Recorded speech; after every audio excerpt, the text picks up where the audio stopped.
so it'll fit into this mold. So Nathan's just going to put some gloves on as well so that he can help, because the mold is clamped together. When Colin blows into the mold, it's going to create a lot of steam, and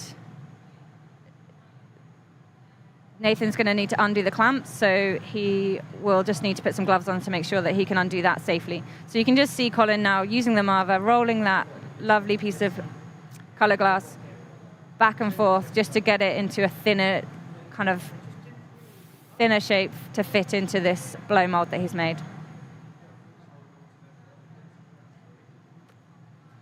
Colin, what color is that? So the color on the iron doesn't look like it at the moment, but it's actually a jade green.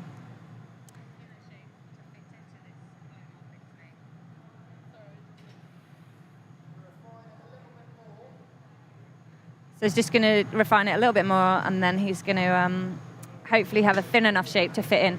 I wouldn't be surprised that if he doesn't also flatten the sides a little bit, because it's a square kind of form that he's going into. So that would make sense.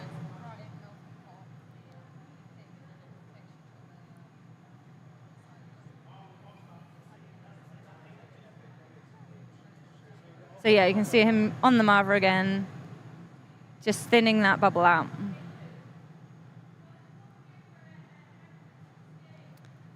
Colin, are you going to flatten it in any way? Are you going to make it?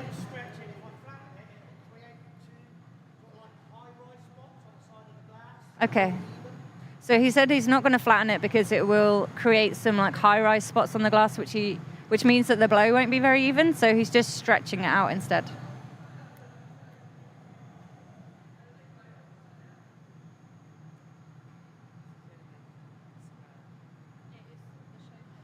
This is really exciting because Colin's doing his demo now, and then at 11:40 we've got Murano back on, and Murano are going to show us a new technique that the students have never done before, and they're going to be learning how to do that via the power of the internet, and they're going to be shown how to do that on the screen, and then they're going to come into the hot glass studio and try this technique.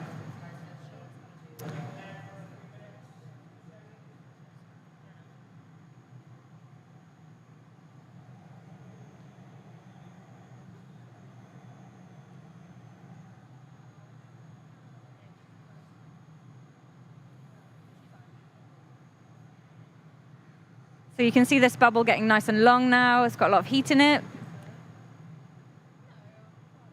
It takes a lot of patience in this and a lot of practice. So Colin's been practicing glass for quite a few years now. Colin, what year did you graduate? 2019. So Colin graduated in 2019 from PCA, and he's been working with us and using the glass studio since to help and assist students, and also to make his own work. Yeah. So you can see the shape of the bubble has changed quite a lot now, and he's just seeing whether it will fit into that mold. So I think it's nearly there.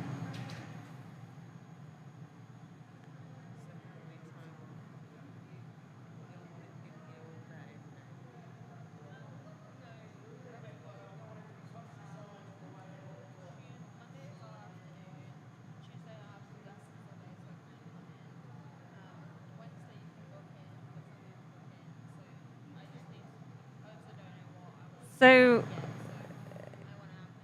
you can't really see you can see him reheating in the glory hole.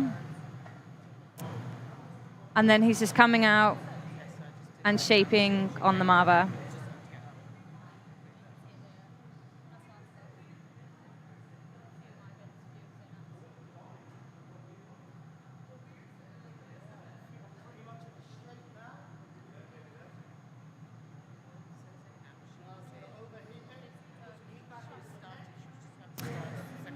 So he's pretty much got the shape now, so he's going to reheat the neck. So just getting the gas on. So that noise is the gas the propane torch that we've got in the studio. So what he's going to do is reheat this this piece so that it's nice and long, and then I think he's just going to heat the neck up because you can see on the bubble that how the end furthest away from Colin is oranger and kind of brighter than the end that's near the iron. So he's going to need to use the propane torch to get that heat in the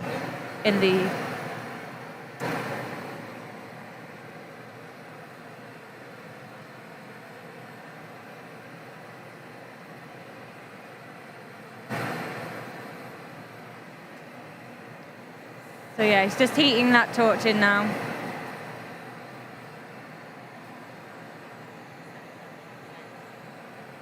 It's very noisy.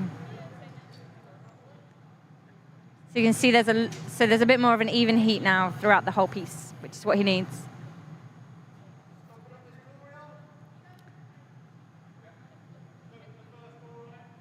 So when Colin goes into the mold, the piece is going to get bigger and longer because it's going to blow it bigger and longer. So he's getting the glory hole just open, one of the doors open now, so that he can have more space to get into the glory hole when he blows this piece. Just again, reheating the back end of the piece.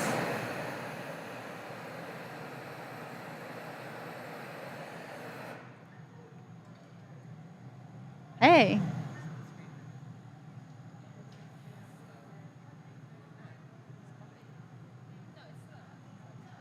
It's quite funny watching we can see the demonstration in the background on the screen as well as in real life. We're done with Wave Murano for a bit. They're coming on in an hour, so at 11:40. So they'll be doing the Sprufio technique then. Yeah. So we're just waiting for Colin's piece to get to the good kind of juicy temperature that he needs. So you can see it's all kind of moving quite a lot on the iron. And he's just put some marks on with chalk on his iron. So he's got a front and a back. So he's kind of indicated which way round his iron needs to be when he goes into the mold. So it's quite a cool little trick there to just use a piece of chalk on your iron so that you know which side you want to be where. So he should be stepping up onto the bench now, and he's going to be blowing into this mold. So his bubble is nice and slim. So it's going down into that mold. Slowly he's pushing it all the way down into the bottom of that mold. And then I don't know if you can see that, but he's blowing into the top of the iron, and he's got his thumb on the top of the iron as well, so that he can cap the air into the pipe. And because the bubble is so hot, the air inside the pipe expands the bubble into the space that it's in. And in a moment, what he'll do, he's working with Nathan, he's just picking up the mold a bit and stretching it, but he'll tap his foot in a moment, and that will indicate that Nathan needs to take the clamps off. So he's done that, so they've taken the clamps off, and then he's taken that piece out of the mold, and then what he's going to do is just give it a flash, and I think sometimes he puts it back into the mold as well. But you can see how the bubble has now taken the shape of the wood that's been carved.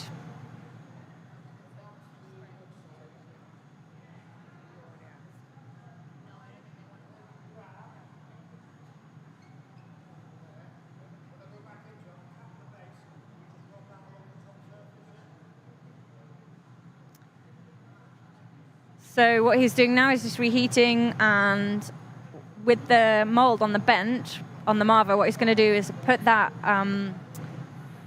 shape back into the mold, and then just use the paddle to rub the top. So you can see Nathan there just pushing that back in, so he gets it into the mold a bit more and makes it really flat. It's smoking a lot. We've got a really good extraction system in this studio, so we're really lucky.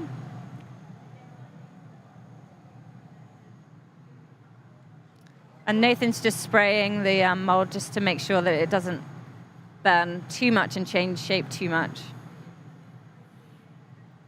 Just spraying it with water.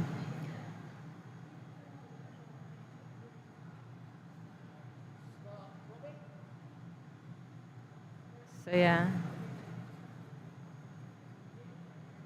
Just using a wooden paddle, and Colin's got his blowhose attached to the pipe so that he can keep the air in whilst Nathan is rubbing down on that piece.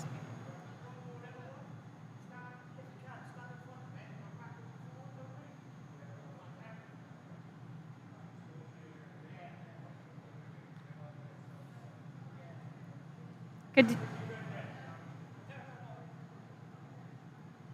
Yeah, so just going into the mold again.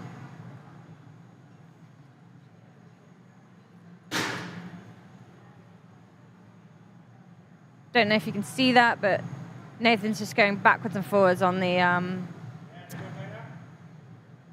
on top of the glass just to make it flat. So I think that's the last time. Give the mold a little spray, give the piece a little reheat, give it a little flash, make sure it's the right shape.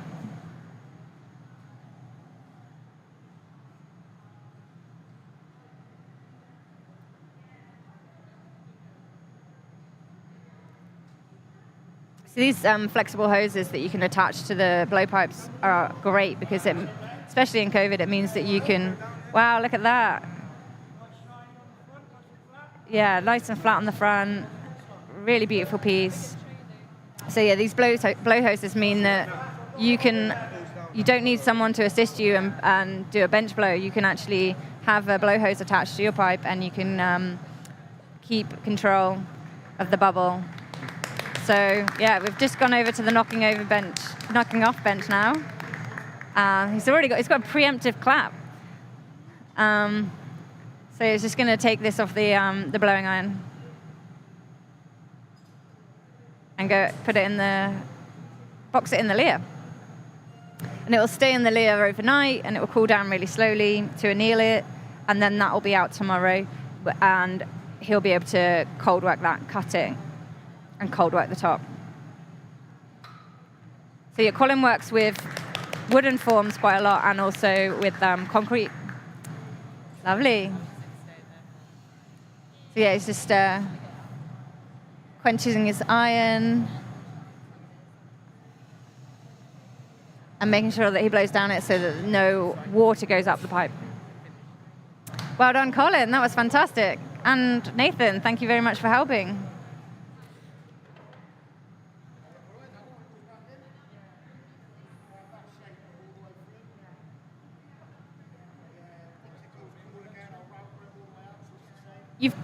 There's 40 minutes now.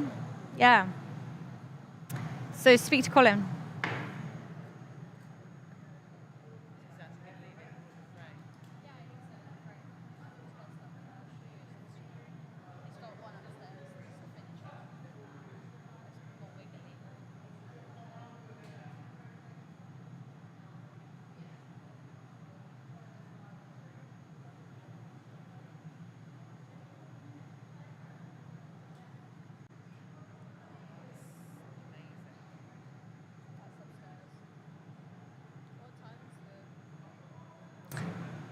The Murano and Spoofio, I don't even know how to, Spoofio? That, the Murano demonstration is happening at 11:40. So you'll be watching that on the screen, and then you'll be in here at the same time, slightly afterwards, learning how to do it. So we've got a little bit of time. So I'm just going to close the glory hole door, and then we're going to have another demonstration.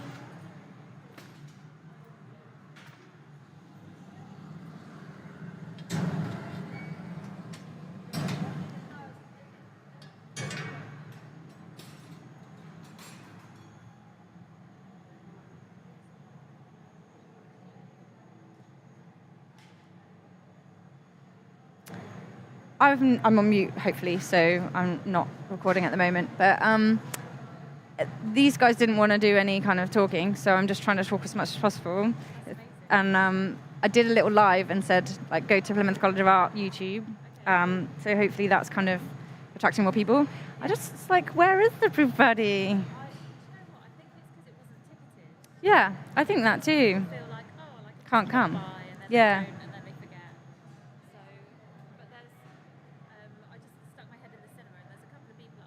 Oh, good. Okay.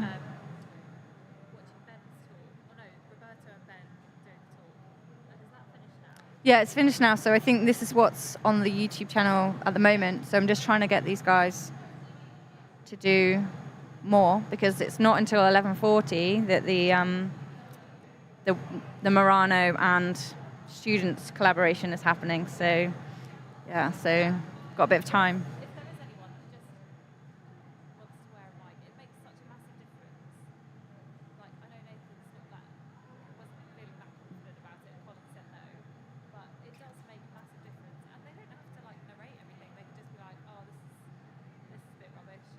Yeah. Yeah, I mean, it would definitely be better if they were doing it, but I think at least there's something happening, so. Yeah, no, that's really good, thank you. That's right. Cool. Yeah.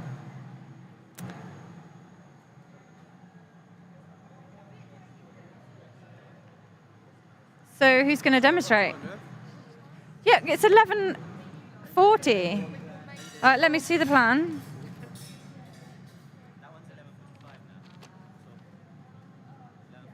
Oh, is it 11:45 now? 45. It's 5 minutes. Okay. So you've got until Nathan. You've got 45 minutes. Yeah. So. Okay. Well, yeah, that's fine.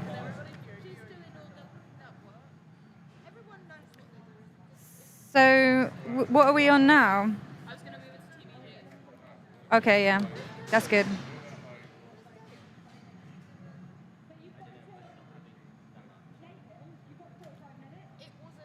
I thought I was on mute.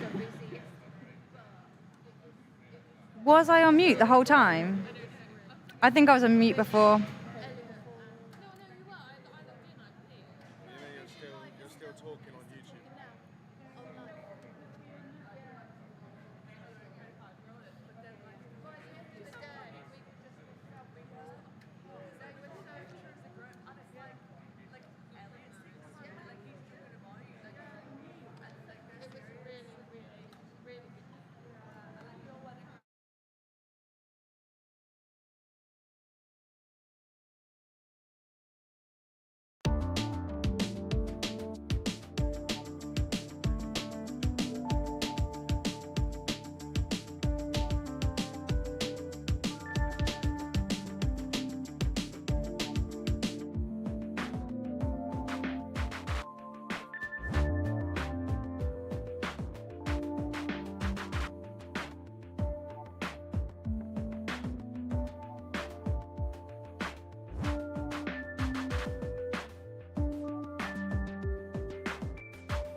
So we've got Lucy, Nathan, and Zainab in the hot glass studio at the moment. They're just drawing on the floor, trying to work out what they're going to make. Then they're going to start their demonstration. Yeah, so it looks like they're going to make a bottle with a heart on the side of it. That's really sweet.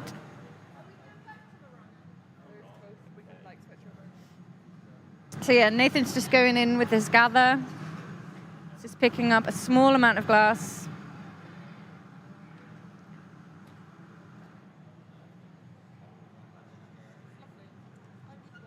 Thank you.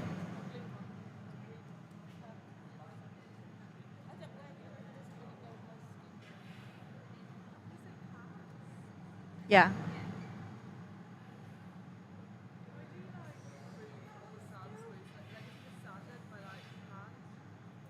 Using the linishes, yeah.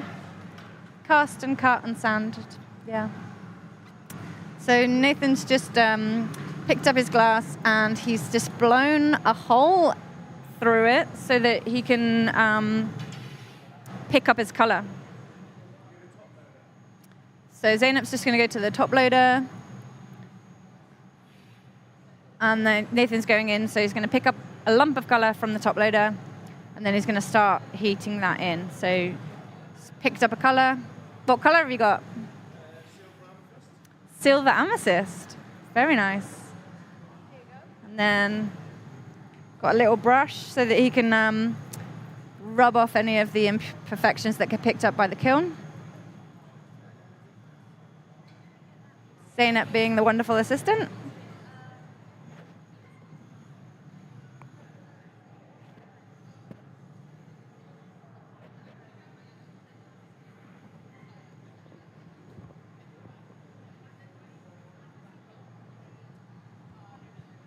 So now he's just going to be melting in his color.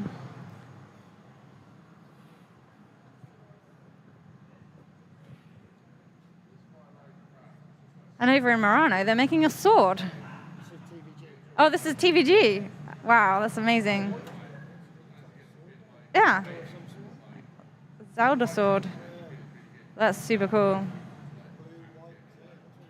Far out.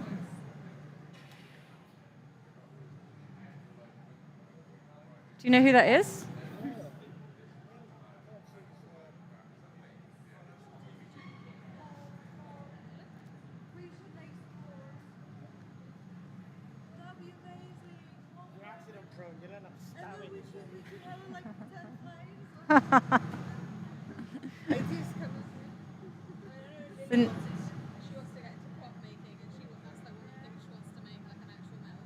Amazing. That'll be good. Yeah, so Nathan's just rolling his color on the mother. It's getting it quite pointy so that then he can reheat and he can put a bubble in it. Yeah.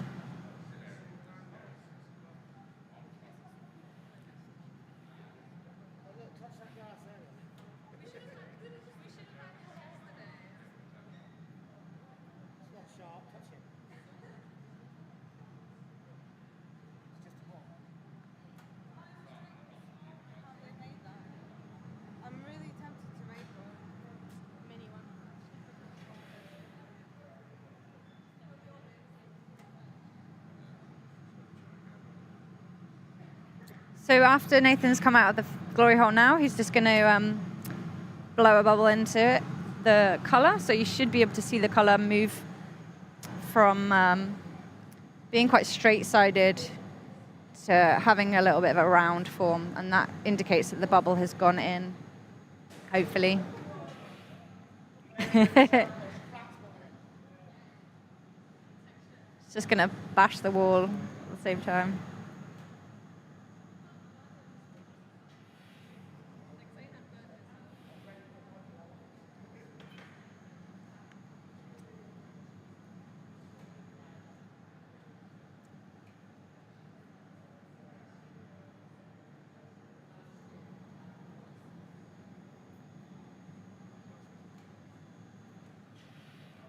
So, is there a bubble in it? It's a tiny bubble in it.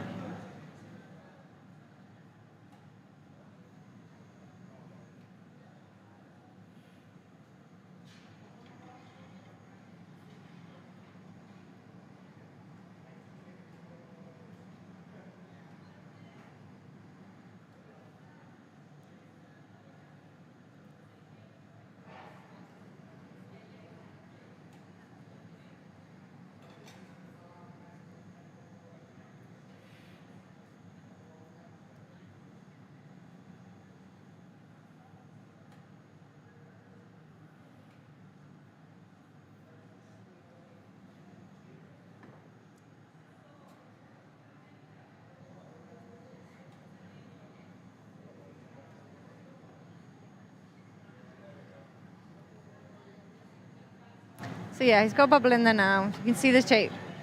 The shape has changed slightly, so it was quite straight-sided before, and now it's got that little roundness to it. So that shows you that the bubble is in there.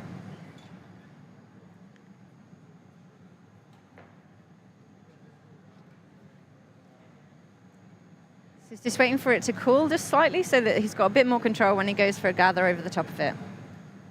If you go in to the furnace with quite a hot bubble underneath, then you're gathering hot glass on top and you don't have as much control, especially when you're going into the furnace with color. So you don't want to be leaving any color behind when you kind of gather on it.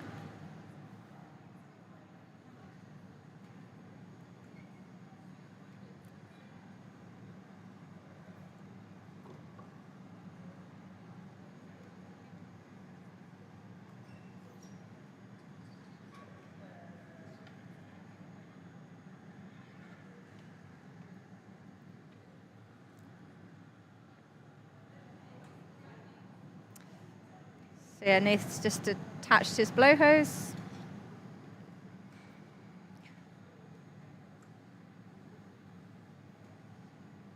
So that he's able to blow out the form. Well, he will be in a moment. Just shaping his form at the moment with the paper.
Now, this is going to be on YouTube forever, right?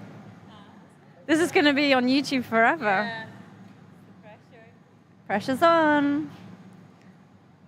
But these are first year students doing glass blowing live on YouTube, yeah.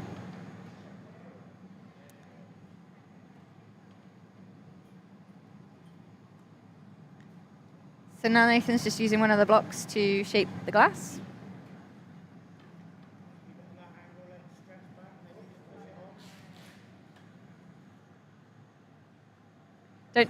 You don't normally like scoop so much water with the block to use it. You just want to dunk the block, and then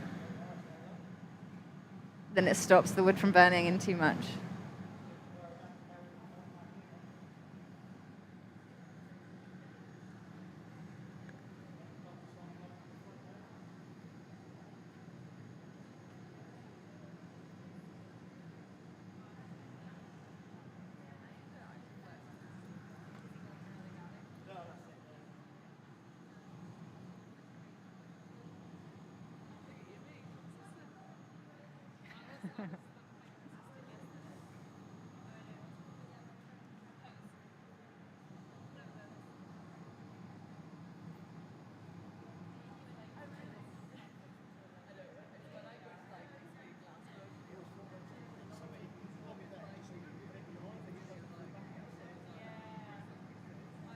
So he's shaping and blowing.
So he's just stretching out the shape. So angling the iron down, and that gives you lots more length in the shape.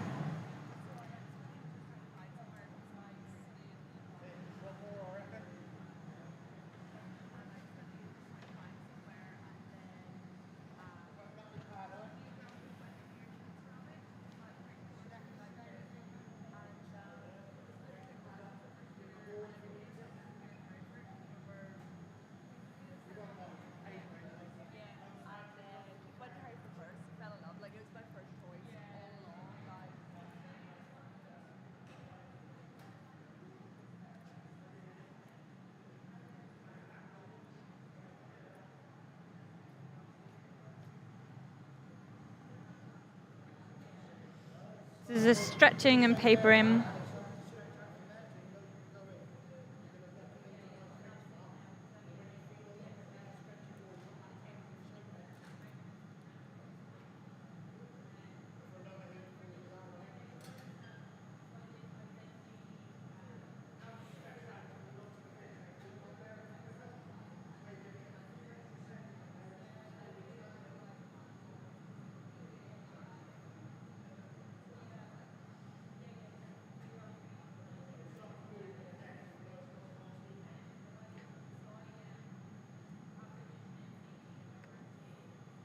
Colin's in there with Nathan all the time, advising him on what to do.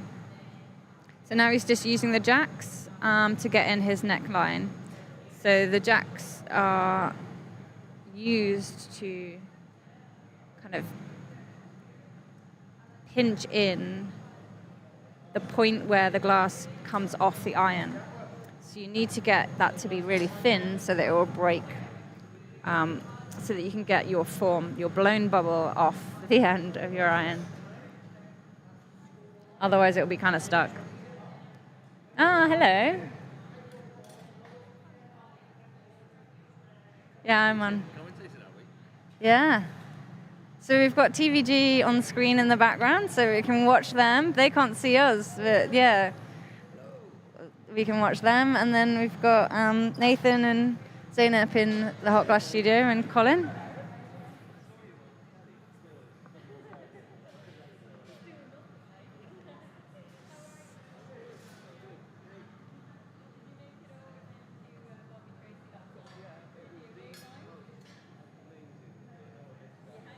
wasn't going to see Elliot anyway because it was limited people. So I went over to CVG and we had Lane Rowe, Katie Husky, we had, oh God, everyone was there. We had an old Dartington Crystal team. We had, when I say old, I mean pensioners. Really? A group of pensioners. One of them hadn't touched glass for 15 years. They were all in there working. It was just stunning. And in the middle of all of this is me and we've got Kaylee, and I was assisting her on making a lamp this big, but the most delicate little thing.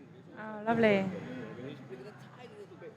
While all of this massive stuff was going on around, and there was no kind of, you'd expect people to be in competition. There was no competition whatsoever. It's just a group of friends. Yeah. It looks really chilled over there. Same over here, really. We had a great time. Yeah, it was really good. It was lovely watching Elliot and Bethany work together. Yeah. And how, the dynamic that they have. Yeah, it was really good.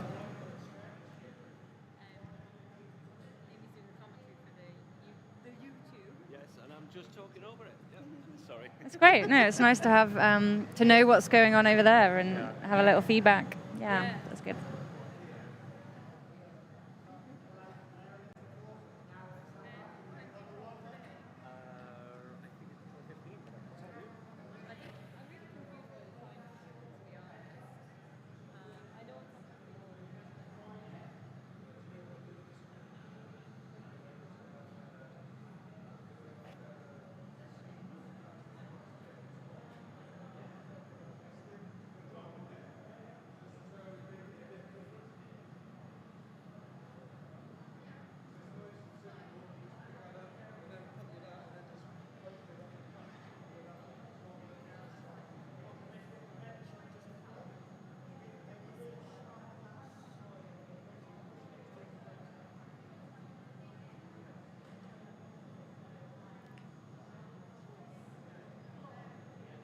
So what is the plan that you're going to make now? Because I thought you were making the bottle down there.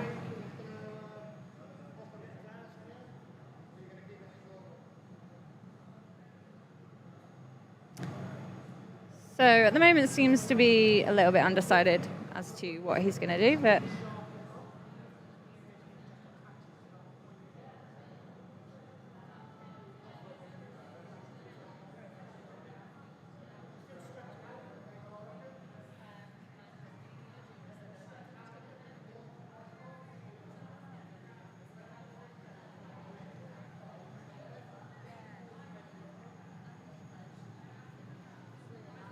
what shape are you making? Sorry? What shape are you making?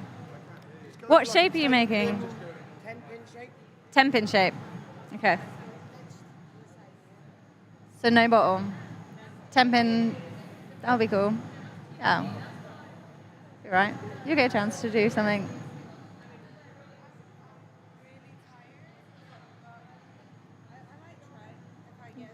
Yeah, yeah.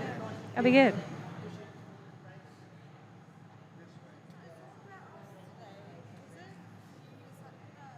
Well, we've got Laura Quinn and you guys doing an exchange with Morano at 11:45. And then we've also got Andrew Collins, who's going to be blowing later. He's going to be blowing into some shoe molds, which will be amazing. Oh my gosh, I'm really excited about seeing that. Yeah, the molds look really good. He's got a football boot mold and a small, like, I think it's a child's Timberland boot or something like that. Yeah, so they're going to look good. It's really nice that he's brought two things to different scales. Yeah, it'll be nice.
The blowing iron was doing your head in? Blow line, yeah,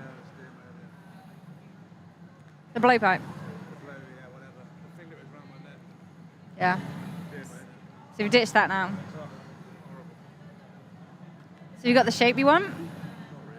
Not really. Not really? So you're just going to swing it out?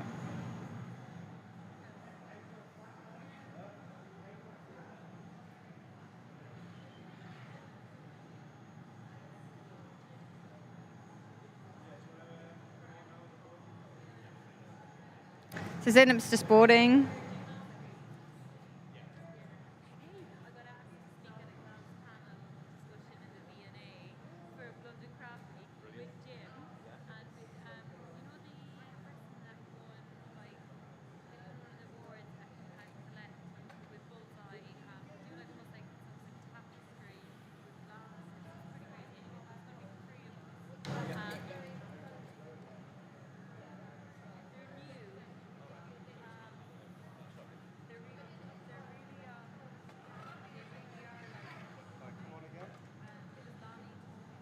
So just boarding the bottom to get the bottom flat.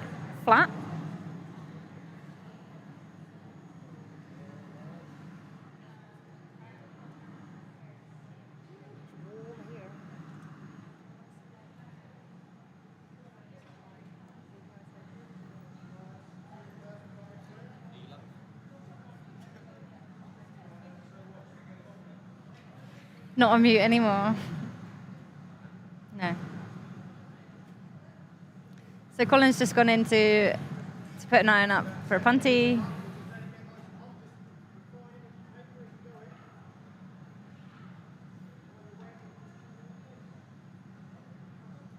And Nathan's just getting the shape that he wants.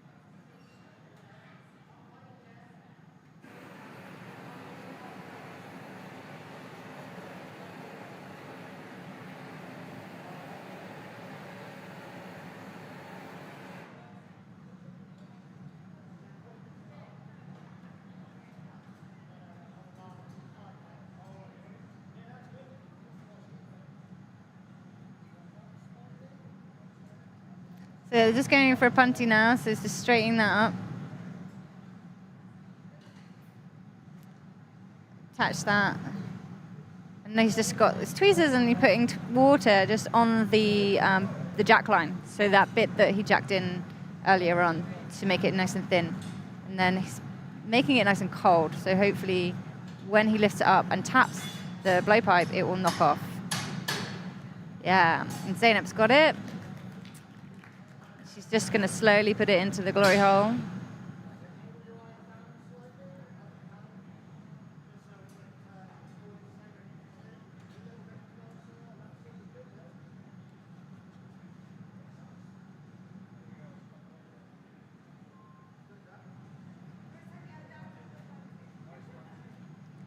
So they've just done the transfer, which means that they can then, Nathan going to open out that top, elongate in it and open it out.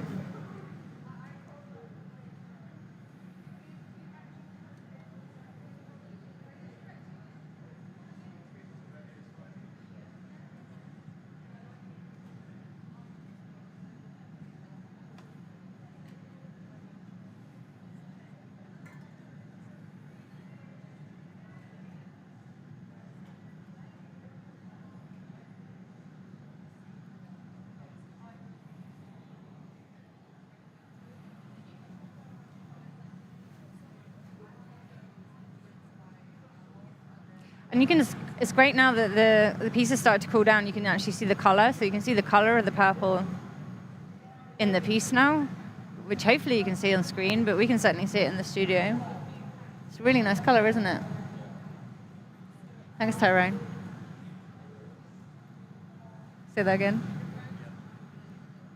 You want to add anything more? Okay. That was Tyrone. He's a student.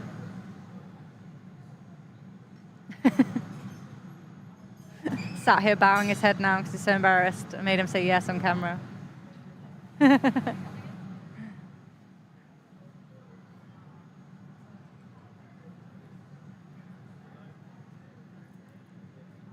So we got 10 minutes or ish, and then we've got this. It's 11:45, so you've got 15 actually.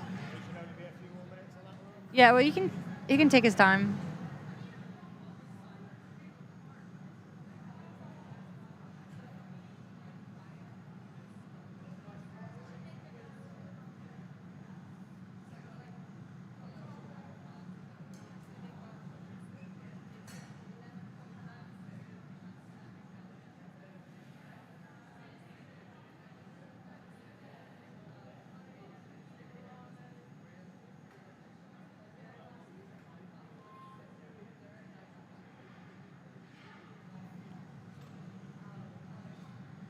So what he's doing at the moment is just trimming off that top. So he's stretched it out with the tweezers and he's just trimming it off.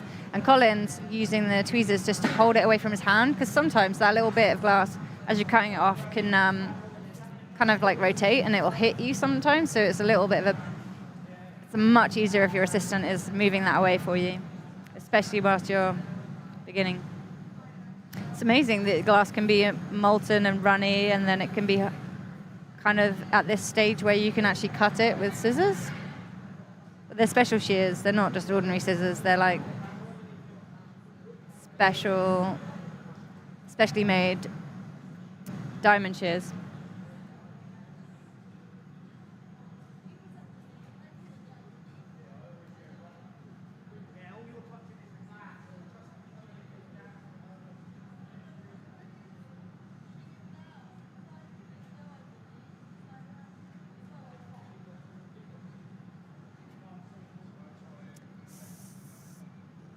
So he's got a really nice vase shape at the moment, and what they were just saying is sometimes to get that rim straight, Zainab would board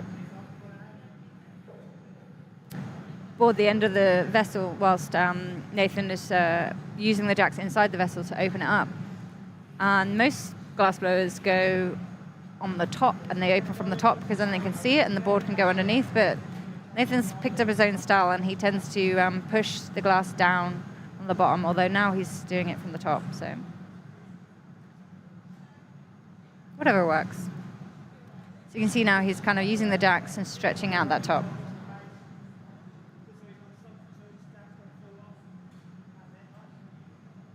Oh, and it's got a little rim.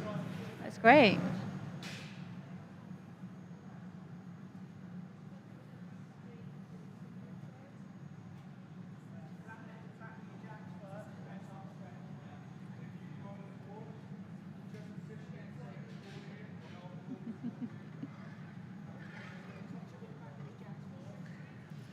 Why aren't you saying anything, Tyrone? You could totally talk to me. Don't know what you're embarrassed about. Go on, say words. You okay? I feel like I'm picking on you. It's really not that bad. He's getting embarrassed.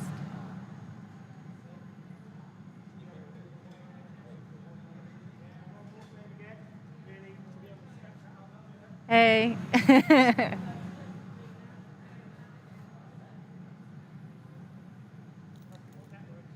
That's cool. You've got a great view.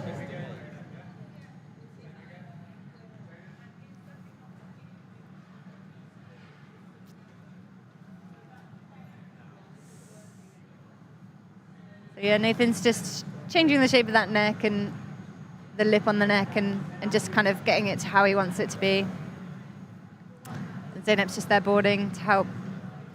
So the gaffer, Nathan, is in the bench, and then your assistant has to do pretty much everything you say. So when Zainab is going on with the board and off with the board, Nathan is telling her when to do that on and off. He's the one that's in control and determining that. So you can see how the neck is like really stretched up now. It's a much longer piece than it was before.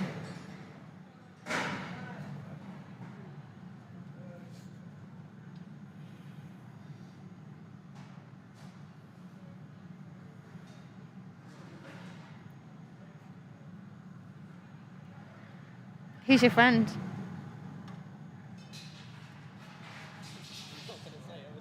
Why not? You can say hi.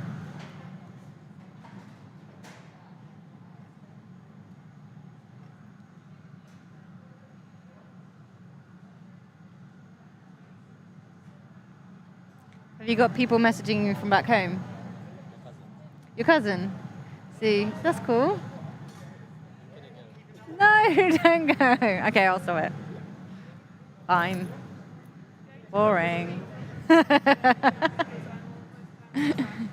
you can see this piece looking absolutely amazing now. Nathan's got like a really lovely thin neck on the top with a little lip. It looks really beautiful. And you can see that color. Really nice silver amethyst. Very purpley color. So he's just giving it a little flash. I think he's doing a little bit more to the top of that. Just really gently.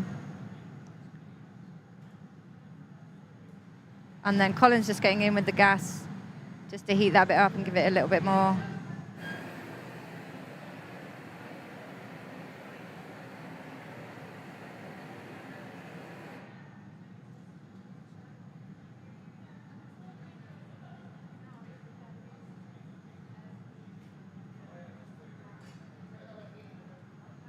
Look at it, it's great. Nathan's Instagram handle is bench blown glass. So yeah, there'll probably be a photograph of this up tomorrow. Oh, actually, probably not tomorrow because it's a Sunday, so the college is closed on Sundays. But it will be certainly out of the Leah on Monday. So I can imagine that he will be sharing a photo of that final piece on Monday.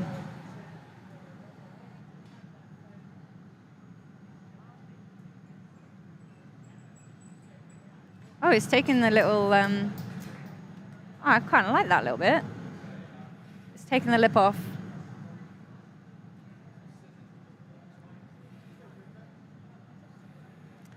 There I was, thinking it was finished.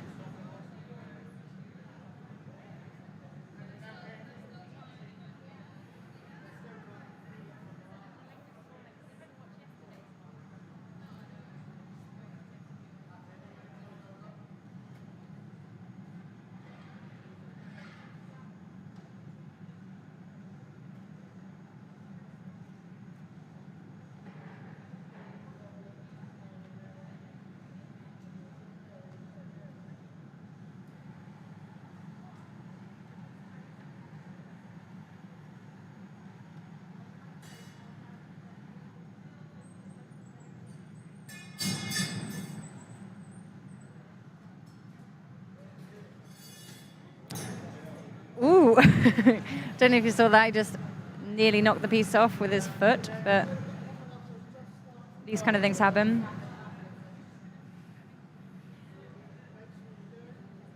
So it's got a point now, really, really nice and thin at the top. So Zainab's just in there heating the punty because we don't want that to get too cold because we don't want the piece to fall off. And then Nathan's just got in there just to open that out a little bit. Gonna give it a quick flash, and now I think he's gonna box it in the Leah. Yeah. So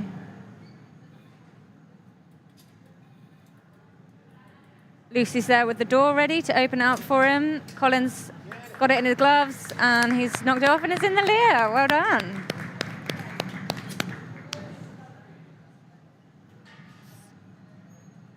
So I think it's pretty soon we should be online with Murano. How long does it take you to bake a bird?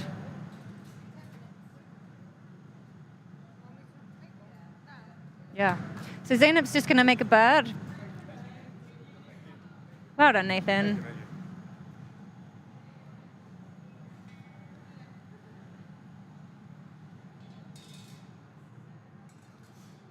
You right? Good. When are you coming back?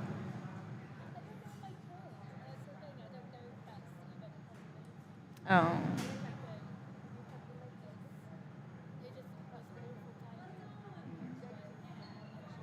Yeah.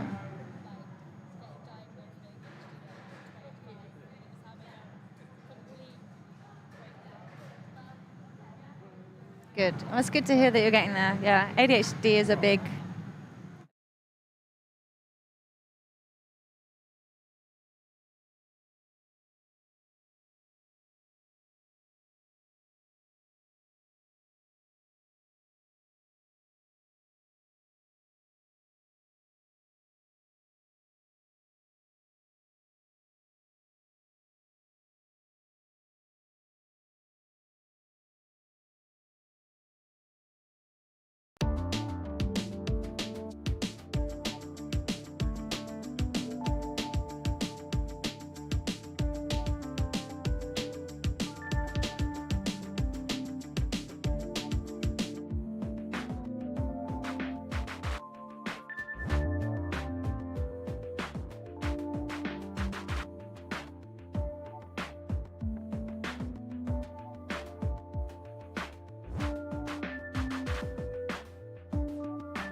Okay. All right. Hello, everybody. Welcome back to the live stream. I think should be able to hear me now. Yeah, we'll just get going. Okay. So today, myself and Colin Wilkes, who's over here. So say hello, Colin.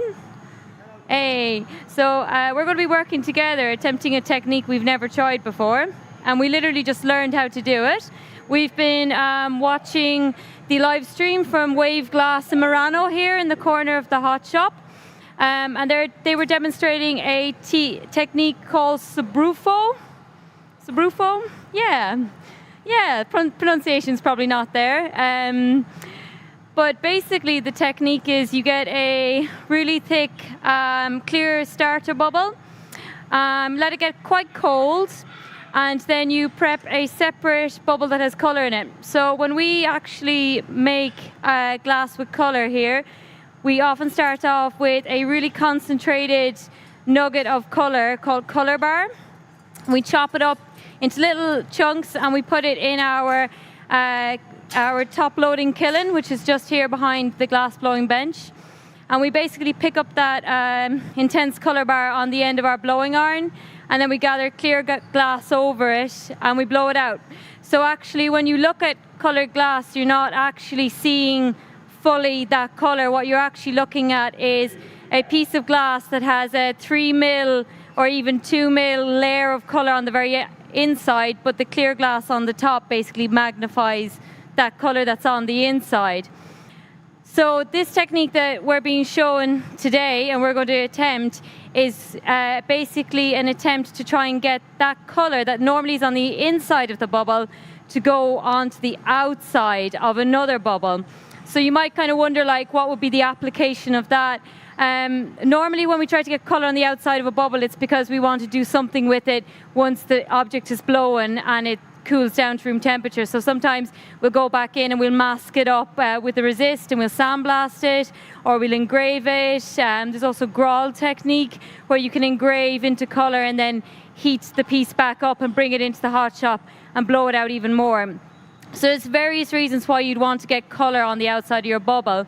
So this technique, as I said, we've never tried before, so we're going to just have to see how it goes. So Colin is going to prep the base bubble, which is just going to be clear. He's just cleaning his iron right now, making sure that there's no kind of residue from something that was blown previously, that there's no color left in it. And he's going to start that base bubble. And then I'm going to pick up some color bar from our kiln here. And we're going to, I think, have some students assisting us as well throughout the demo. And I'm going to basically pick up the color bar, shape it up, gather clear glass over it, blow it out, and eventually, when we're both ready, I'm going to drop the bubble on over Colin's bubble, and we're going to blow it up really big. As I said, none of us have done this before, so a little bit scary. We're going to basically break away that excess overblow, and we'll be left then with just a skin of color on the outside. So we'll get started. I'm going to pick up some color now.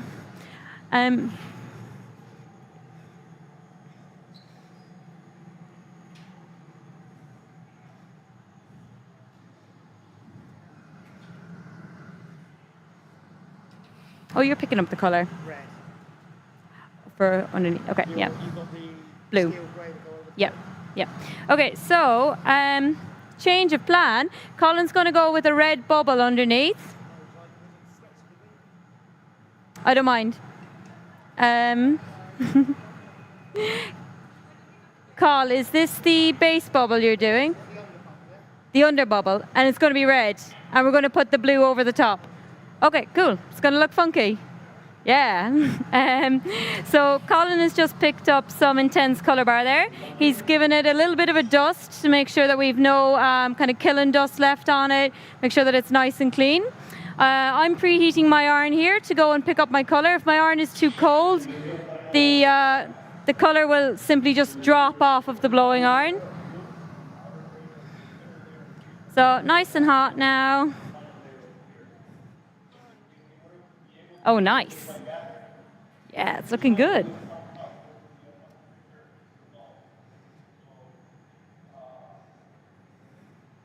Thank you.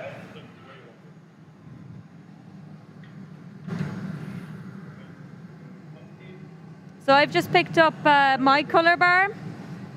Colin has his. We're both just heating ours in. So right now when we pick up the color, it's what we call cold in glass blowing. It's at about, what, 570? Yeah, 520, okay, 520 degrees, which is cold to us glass blowers. And we're going to be basically heating it up until it goes molten. We're going to shape it up into kind of a pointed egg shape. And then we're going to be gathering clear glass over it. Something's pinging off.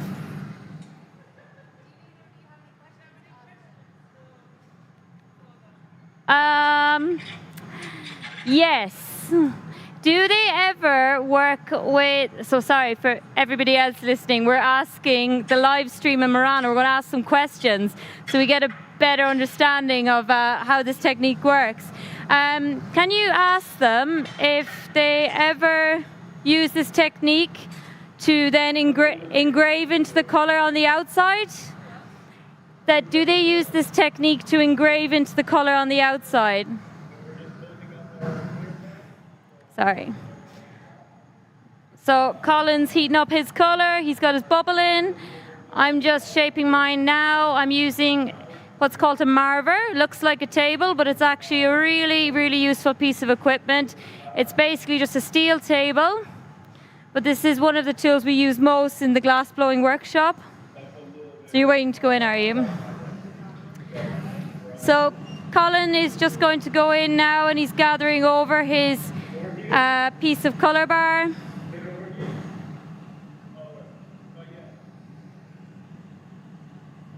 Nice. So that furnace sits over 1100 degrees Celsius.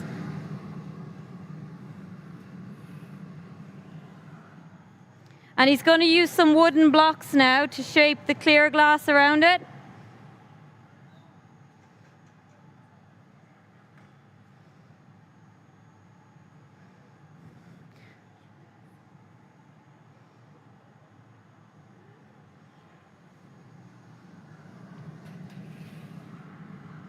So when you work with people in the hot shop, you very much have to kind of communicate with each other, even like over communicate.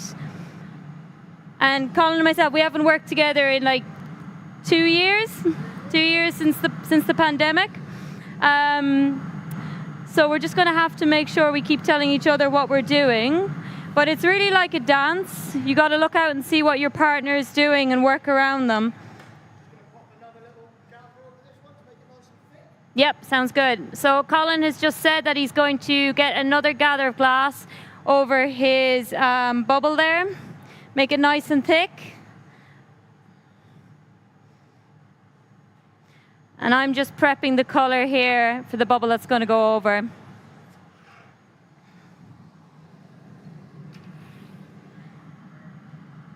So you'll see there, Colin basically puts the air into his gather of glass by blowing into the iron, putting his thumb in his mouth at the same time, and blowing and then capping the end of the iron and removing it from his mouth. And basically what happens is the air heats up and expands and it pushes through into the end of the glass and breaks that kind of tension on the end to push the air through. It's a bit like blowing up a balloon. The very first puff is the hardest, but once you get it going, it's actually quite easy to blow up.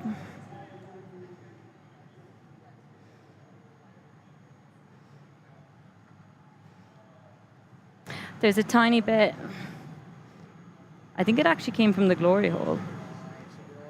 Yeah. I mean, no, I'm not bothered.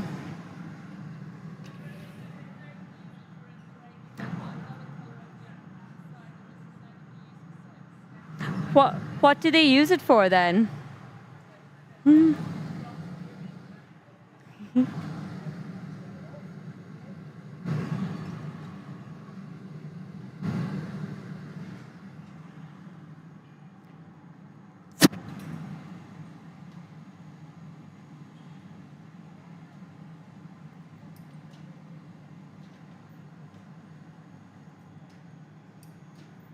So Colin's just trimming off excess clear glass on the end so that he kind of gets the size that he wants. And he's going back in using some wooden blocks to shape it up. Give it a sec. Yeah. So I'm going to be gathering in a sec, and then we're just going to have to tag team it on the bench. Yeah. Okay. Yeah, definitely. Yeah. I think it's quite pointed and long as well. The shape kind of like just before Swedish overlay, and I think like the angle, like the widest bit goes down a bit lower, I think. So Colin and myself are just trying to figure out the shape of what our bubbles should be. It's all very easy to watch it on a screen, but when it comes to us doing it, it's like, what happened? Thank you.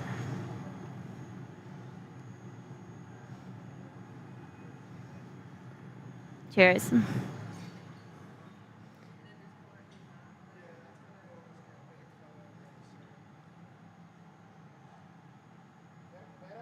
Yeah. Looks good. I'll hop on when you're done, if you don't mind. Thank you. Can I use the pad? Yeah. So now I've got the clear bubble or the clear glass over my color.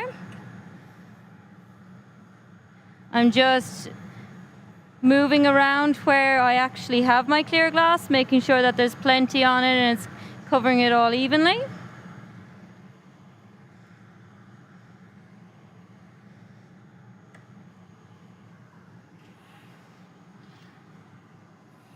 Thank you. So meanwhile, while I'm prepping this, Colin has to make sure that his bubble doesn't cool down too much.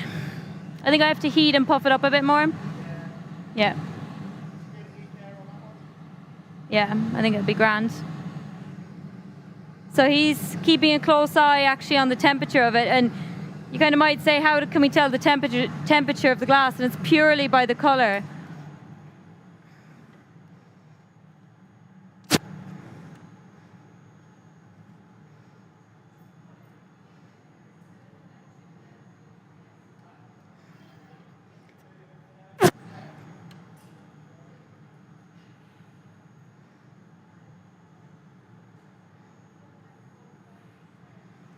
Might hop back in.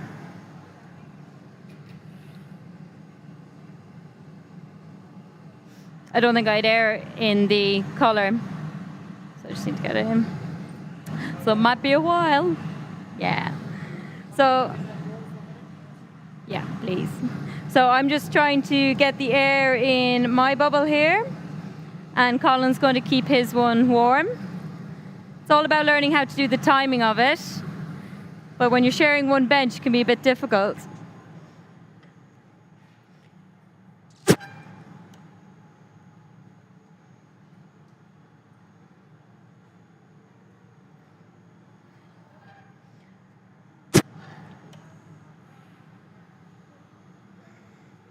So I'll let it get a little bit longer.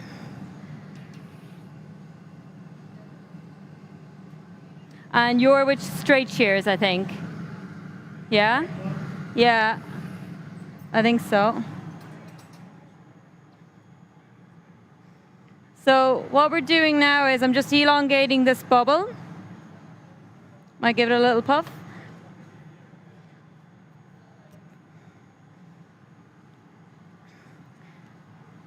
Yeah? Okay, we're going to give it a go. So wish us luck.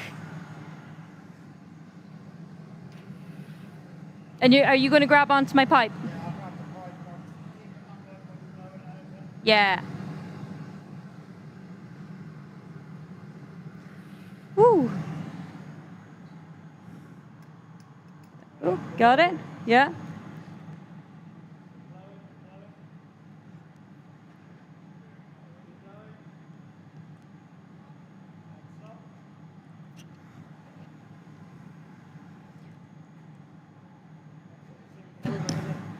I think you have to then. Yeah. Bit cold. Bit cold. Okay, I think you just got to smash me off. Yeah. Way. Huh? So, didn't quite sink down as much as we wanted. Nice color. So really, when we dropped the bubble on, we wanted it to come down a lot more. Yeah, I think it was just maybe the speed behind it. It was certainly hot enough. It was. Yeah, so we're trying to kind of figure out why it didn't go the way that it was meant to go, and we just think it was the speed at which we came over. We didn't kind of let it drop down quick enough.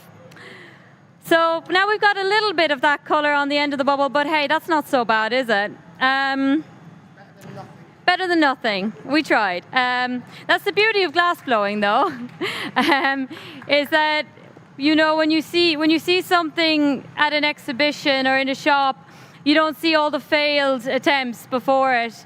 And trust me, there's dozens. But I think we just have to really build up our resilience, I think, as makers, you know, that actually we have to learn to just kind of like accept when things don't go right, and then learning on the spot without practice when you haven't worked together in years, and in working in a workshop as well that you mightn't be used to, getting used to the equipment.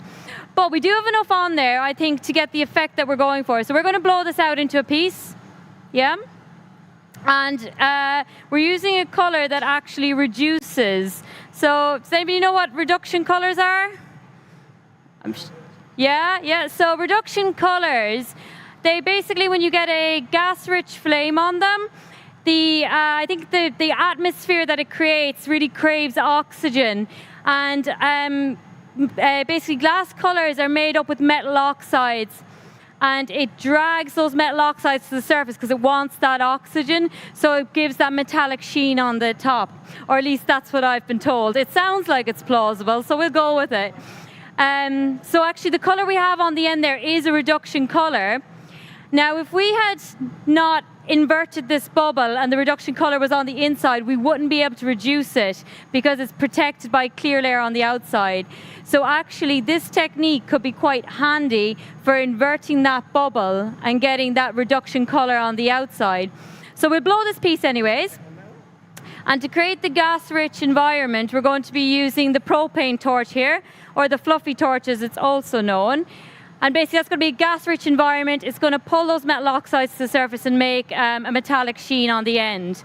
But that's going to be the last thing that we do. If we do that too early on, we're going to be in and out to the glory hole. It's just going to undo itself because it goes into actually a balanced gas flame in there. So it's going to be the very last thing that we do. So Colin, what shape are we going to go for? Shall we go for all the colours on the base of it? So we're going to have to go for a quite long shape, aren't we? Yep, okay. So we'll go for like maybe 10-pin shape, maybe? Yep, are we going to punty? Yeah, okay, cool. So Colin and myself are deciding what shape we're going to make this. We didn't decide in advance. I think we're just seeing how it was going to go. So we've decided, because of the way that the color has gone onto it, we're going to go for quite a long shape to kind of make a statement out of that block of color at the bottom. So we're going to basically go for kind of like almost like a teardrop or 10 bowling pin shape. Make a nice long vase. We're going to punty it and then open up the neck a little bit. So that's the shape we're going to go for. And a lot of the time when you are making, you have to think on the fly like this. See how it's actually going, and you have to react accordingly. And sometimes you might actually create something that's completely different to what you set out to make. So Colin's getting some good heat back into it. He's probably going to drop it out a little bit more. Yeah, I'm going to stretch it out. Yeah, so he's going to... More of the base, keep the thickness there. Yeah. And even between the glory hole and the bench, he's using those vital seconds to elongate the bubble. If you want to make sure that your bubble stays nice and round and quite squat, you never hold down on your way to the bench. You always keep it level. But if you're going for this long dropped out shape, just even that journey between the glory hole and the bench can be vital for actually dropping it out that bit further. With glass blowing, we're always trying to find the most efficient way to do things, because obviously we are burning gas. So in his journey between the glory hole and the bench, he's using that time to swing it down. So he's going to go in here and start on the jack line. Are these your shielding paddles? Sorry? Are these your shielding paddles, or do you have, yeah? So he started on the jack line. I'm sure all of you know what that is, but it's the narrow constriction point at the end of the blowing iron before getting into the bubble. And this is basically where that piece is going to break off.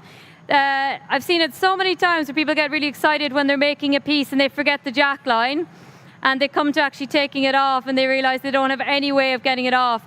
And like, it's really, really unlikely if you don't have a jack line that you're actually going to get something off successfully. It's more than likely going to crack into it.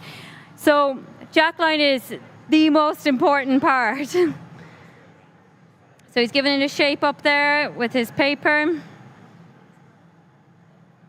making sure that the end stays nice and thick before he blows it. So when we are making, we're always dealing with the heat in the bubble. And you'll see that Colin has gone back in and he's gone to shape the bottom, but he's also cooling it down to keep it nice and thick.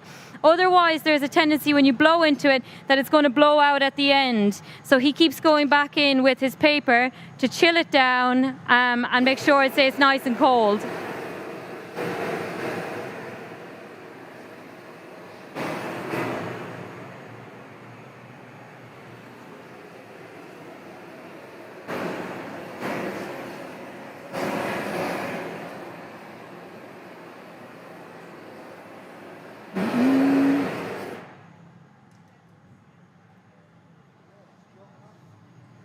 Get some nice stretch on it now. Yep. I'm going to jack it back in now a little bit more. Yep. So Colin's going to go back in on that jack line now, make sure it's nice and defined.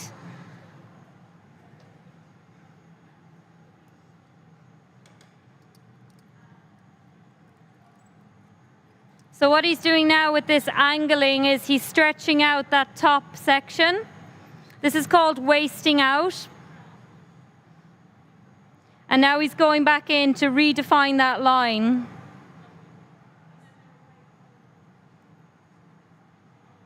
That's the break off point.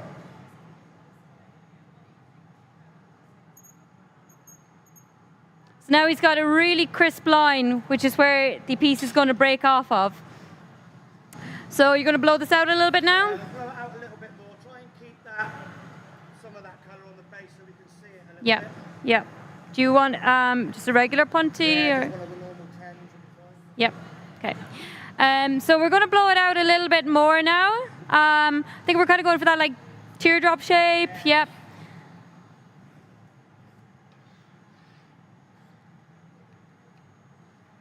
Just cool the base before. So he went back in there and just cooled the base again. You know, we're constantly aware of actually where the bubble is blowing out, and just going on with the newspaper for even those few short seconds takes it back in temperature so that when he blows, it doesn't blow out the base too thin. Because of course this is going to be a functional object. If the base is too thin, it's going to crack when you start putting it down on surfaces. So going to blow it out a little bit more? Just a little bit more, I think. Yeah. Yep. It's nearly at the base now. Yep. I'll just give it another quick cool on the base and then just extend it a little bit more. Yep, so he's going to chill down the base again, bring it back in temperature, and then he'll blow it out another little bit.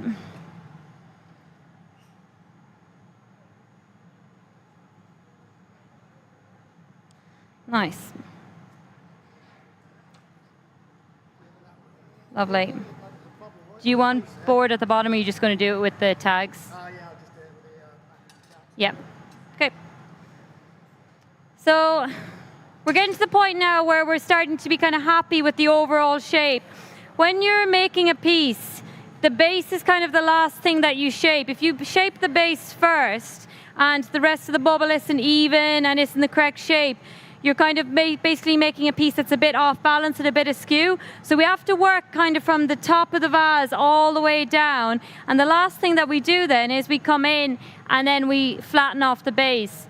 And then after we do that, we're going to be punting it, which is the process of getting another solid iron, getting a little bit of glass on the end, and transferring the piece from this blowing iron to a solid iron, breaking it off along the jack line, and then basically finishing off the top of it. Lovely. Say when? A little bit flatter? Okay.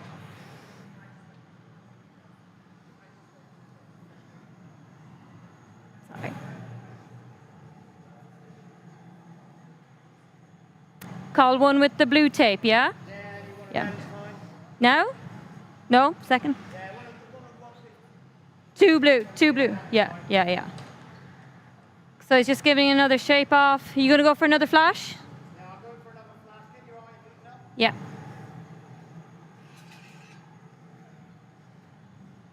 Can I heat in the glory hole, or do you want me to? So he's just flattening off the base with the back of the jacks. The jacks is probably one of the most versatile tools on the bench alongside the newspaper pad.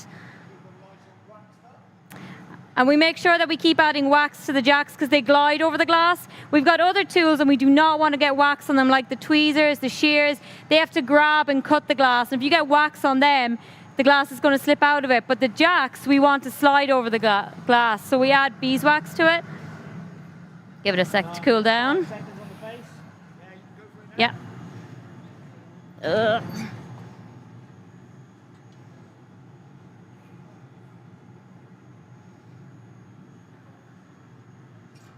Just a regular dome punty, yeah? Yeah. So now we're creating the punty. Okay. Attaching it to the base. Punty's still quite hot, so we probably hang out here for a little bit. But meanwhile, the blowing piece is cooling down, so we have to make sure we time it well. It's going. Heat in the neck while we're allowing it to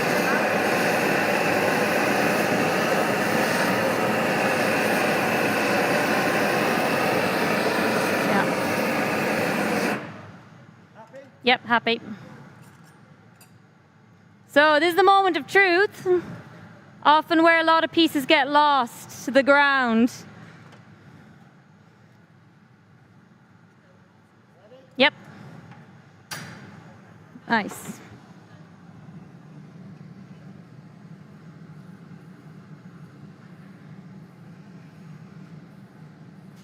So that was a successful punting. We're now basically flashing the piece, getting that top bit back up to temperature. And once I've given the full flash, I'll hand back over to Colin. So communication is key. You keep it there and I'll just take over turning, yeah? Yep. Or you can go to the bench either, if you want, straighten it out. Yeah. Okay, so it's been flashed, but the punty is still quite hot. Yep, got it? Okay. So right now, Colin is basically just making sure that it's on center. This is kind of a crucial part because the punty is still hot. After this point, it just keeps cooling down. So this is the part of the process where you can actually recenter the punty if it's slightly off center. So now that he's done that, we're going to be going back in. We're going to keep flashing it all to make sure that it stays nice and warm and doesn't crack, but he's going to be focusing the heat on the top of the piece so that he can tweeze it out. Are you going to tweeze and jack in? Yeah, make a long neck. Yeah, so we're going to go for a long neck. So he's going to start the process where he's going to actually start to tweeze it out. Are you going to actually pull it out with the jacks? Or are you going to... Tweezer it, cut it nice and straight. Yeah. And then I'll flip it back and use that as an Yep. inclusion. Yeah. So we're kind of doing the neck in two parts. The first part is that we're going to be tweezing it out, jacking it in, knocking that bit off to get it a little bit thinner, a little bit longer. Then we're going to go back in and we're going to flip the top of the neck out to make a donut. And he's going to be using the jacks to pull against that donut to create a longer neck. So he's just tweezing it all the way around. Once he's done one full rotation of tweezing, he can start then pulling. And this just kind of elongates the neck and thins it out. It allows it to pull out nice and even, doesn't it? Yep. Jacking in next on it? Or Cut that bit off, actually. cut it? Yeah, Cut that cool. bit off so it's nice and even. Yeah, okay. So there's two ways now we can get off this top bit that he's tweezed out. One is to jack it in and knock it off. But the other way, and the more difficult way, so Colin has opted for the more difficult way, is to go in with his straight shears, these guys, and then he's going to, sorry, the face the other way. There you go. He's going to go in and he's going to literally cut through the glass. So you really want to watch for this. Do you want me to come in with the tweezers? Nice. So he's tweezed that and trimmed it really neatly. That is, trust me, way harder than it looks. What a lot of people get wrong with that process is they turn as they're cutting and they end up actually twisting their bubble. So while he cuts, he's not actually turning. So he cuts, turns, kind of interchangeably. So it's a really hard technique to get right. So he's done a great job on that. Flatten in the end as I just jack it up. Yep. Do you want me to get on the tags? Yeah, tag it fine. Nice and gently to begin with. Yeah. Yeah. But you are going to kind of open this out to, I'm yeah. gonna flare it back Yeah. and then use that to stretch it. Yeah, nice. We'll ask maybe if we've any questions. Sorry? I'll ask if we've any questions. Got any questions for me? Yeah. Yeah. So, do you guys have any questions for us? Get your thinking caps on. Huh? This technique? Do you know what? I think I might actually. What now after this? I think we need a break to kind of think about it in future. Definitely. I think so. Yeah. They did. So in the video that we were watching in the beginning, they actually did multiple layers of this. But I do think this would be a technique that I'd want to do again. We've started it, but we haven't done the final one. Overheating it at the back, so Yeah. it should stay reduced for a little while. It's actually looking pretty all right considering.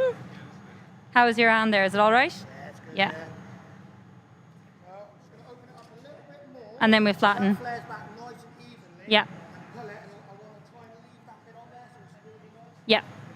Yeah. Any questions over here? No? Questions? Huh? Say again? What colours did you use again? I think we used a steel blue. Steel grey on the outside and a red underneath. But do you know what? I think it's actually turning out all right considering the bubble didn't go down the whole way because we're going to get that reduction at the bottom.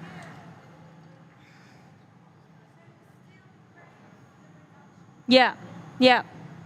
Some colours, even though they mightn't be officially reduction colours, will reduce a little bit. I don't know if steel grey is officially a reduction colour or not. It is. I think just because it takes a while to strike, it tends to oxidise on the outside. Yeah. Same with black, and then purple does it as well. So it's on the next heat you want me to go on the tags? Yeah. See, it's got like that mirror shine to it now. Yeah, but we'll get that up nice and shiny at the very end. Ooh. Cool. Any questions from back here? How do you define the colour? So the colour actually comes to us in intense colour bar. So you already kind of know what it is and generally what it's going to look like at the end. So it's not a case as if we mix it up, which people do, but we just buy it in kind of intense chunks and then actually we know what it's going to be when we blow it up. So I'm going on here at the end with the taglios. And Colin is basically using the legs of his jacks either side of this donut. And he's not actually squeezing inwards to create a jack line. He's keeping the legs at a set distance and he's pulling outwards. Yep. Just start to stretch now. Yeah. So what a lot of people do at this stage is they make the mistake, because we're used to always jacking in and squeezing it, and a lot of people make the mistake at this point of still squeezing while they're trying to pull out the neck, and that ends up actually creating a tiny little kind of platform to pull it out from. So instead you keep your legs at a set distance, you kind of lock it in and you draw it out. And the tags basically just stop Colin from slipping off the end.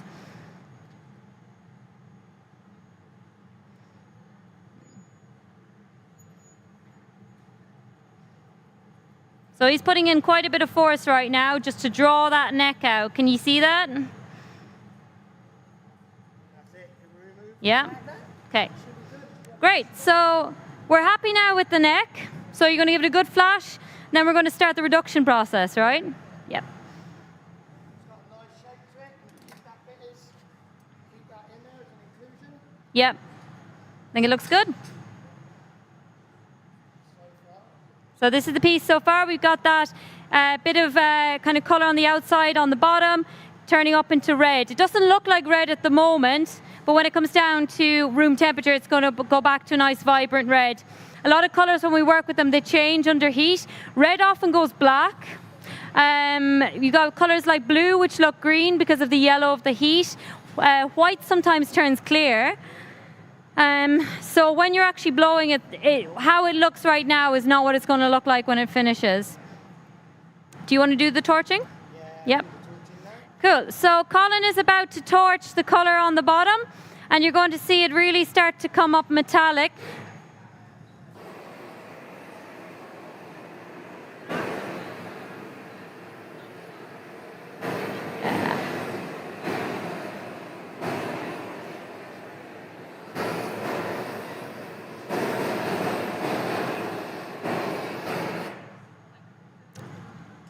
What's happened here? Wow, that's probably where it kind of folded. So we've got like an interesting, do you want to come and have a look? Maybe you might show the camera. So we've got an interesting thing happening with the color. It's from where it actually kind of folded and collapsed on itself. It's created this kind of almost cloudy, smoky effect. This is the beauty of things not going to plan, is that you actually, yeah.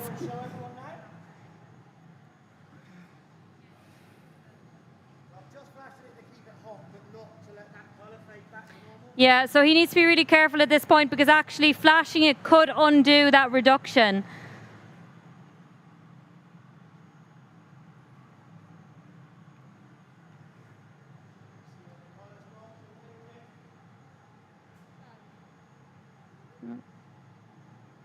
Pretty cool. Yeah. Give a round of applause. Nice. Okay, we're going to knock it off? Yep. Okay.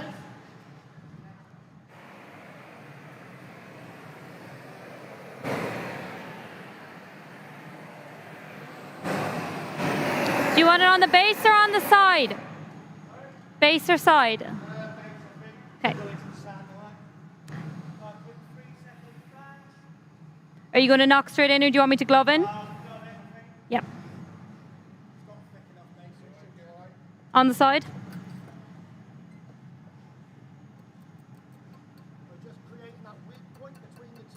So he's going in with a butter knife. It's a really specialist tool. You can get it hardly anywhere. When it's hot enough, straight to bottom. Yeah?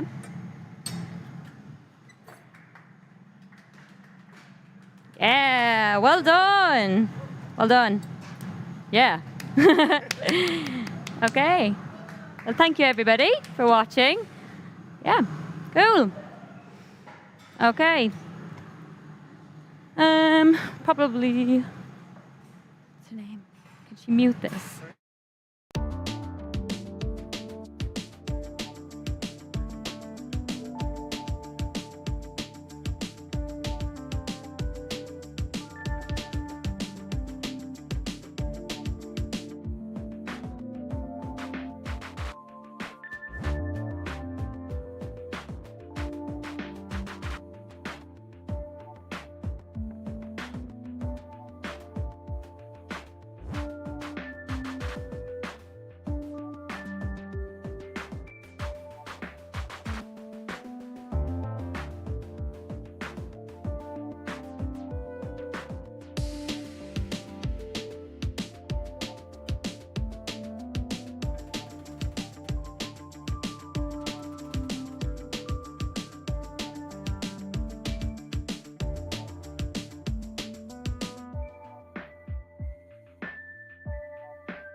There we go.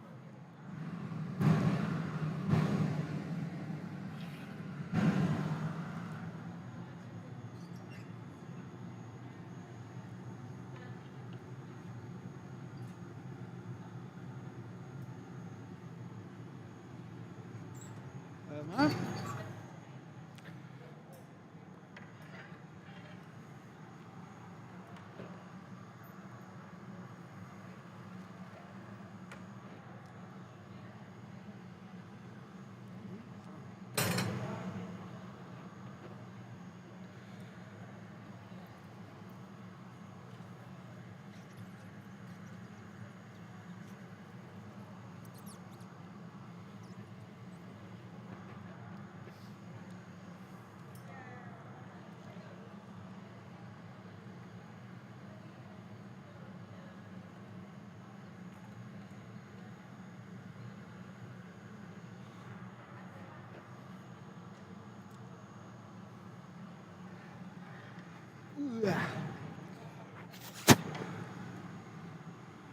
So yeah, just going to be doing some mold blowing today. I've got my shoe molds just down here, and then a football boot 3-part mold.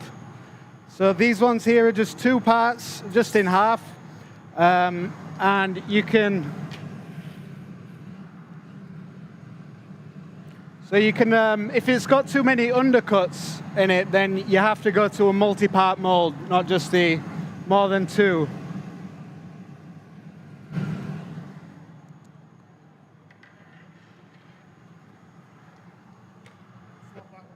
Yeah, wicked. Cheers, nice one.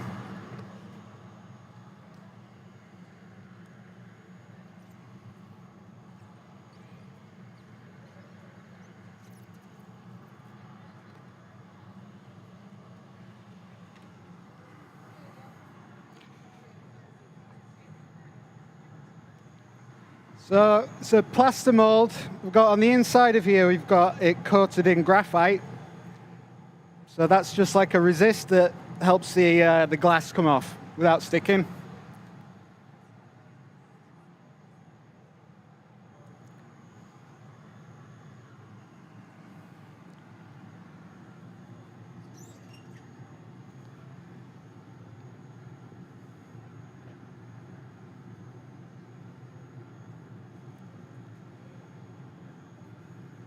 Ooh, shit.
So just checking the size there, see what shape and size it needs to be before I go in there. See if it's going to fit as well.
Right.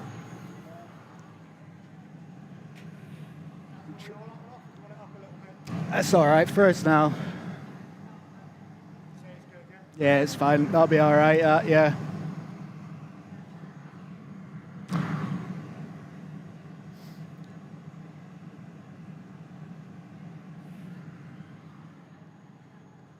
Just gonna sort this shoulder out, and then I'll go in next time.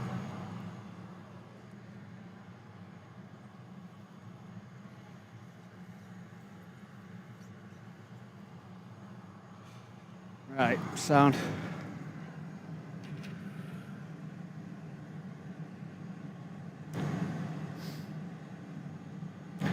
So I'm going to go in this time with it.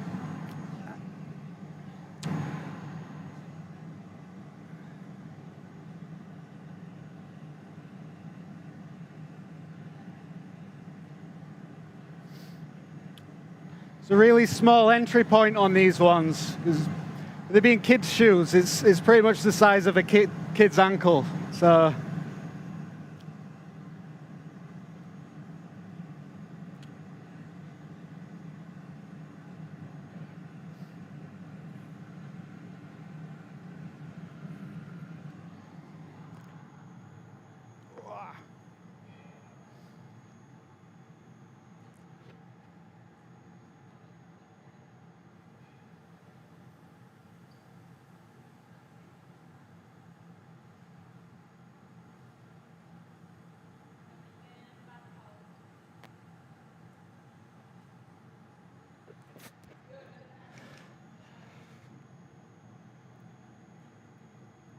yeah, just go from the top, rag it.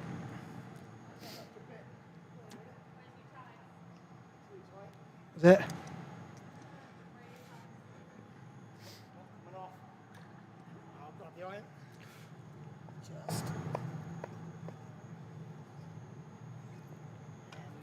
Yeah. It's the undercut. Hold that one and I'll just grab it.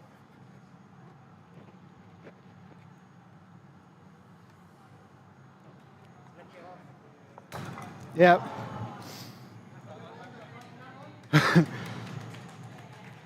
So that was because the undercuts were so great. See, with it being a two-part mold there, with it being in half, separating the plaster, you have to separate the glass from what's holding it in place. So I thought that the glass would be a bit more malleable, so it could sort of bend through it, push through it. But I think the glass was just a bit too cold when we pulled it out.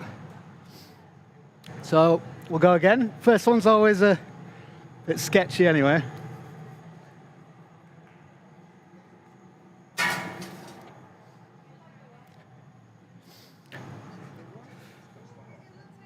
sweet. It'll soften them up. Right on that little wedge there, got caught. Right, yeah. Alright. Sound. It should. It's there, is it? Yeah. I think it's the ridge has popped out now, so it should be right. Yeah. It's cool. Right there as well. Yeah, a bit on there.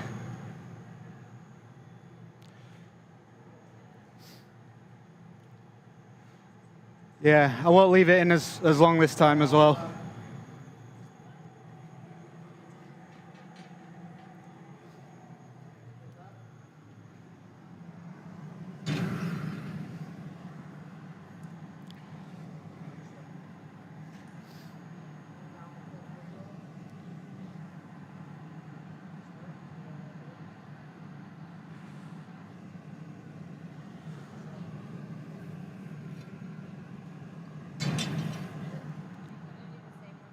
Yeah, I'll do that one.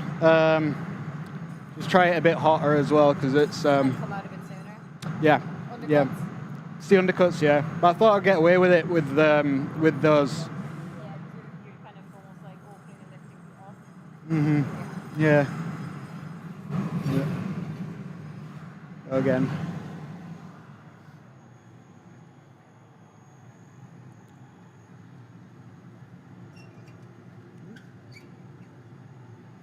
Cheers.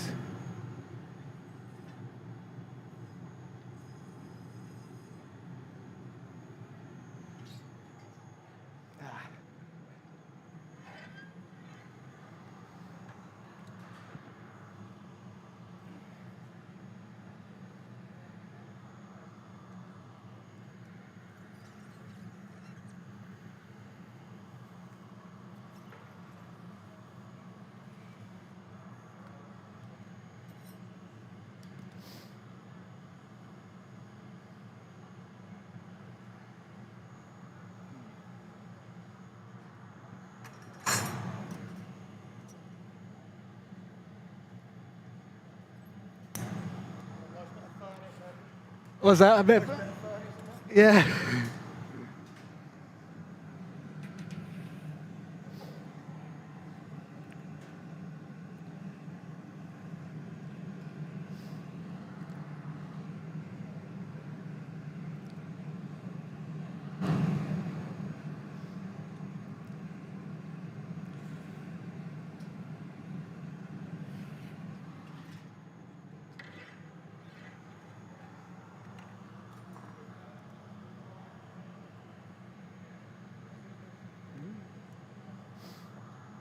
Fuck.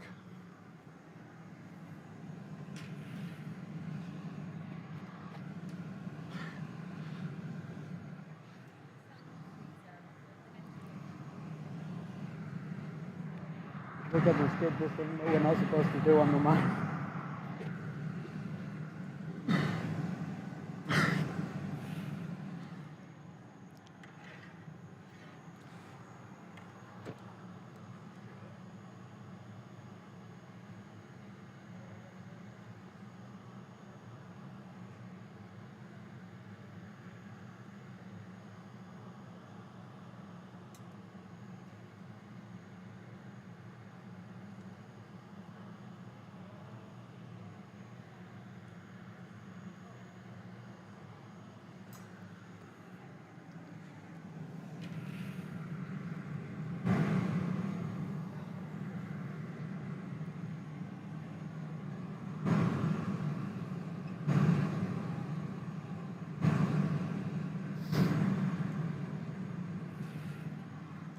Oop, damn it.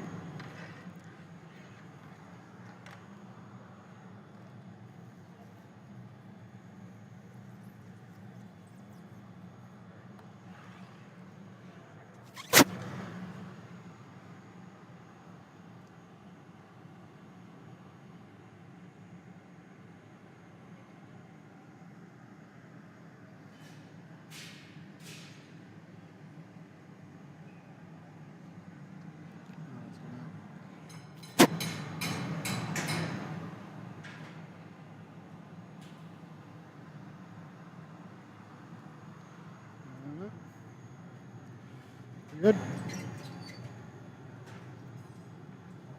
This lanyard thing's getting in the way.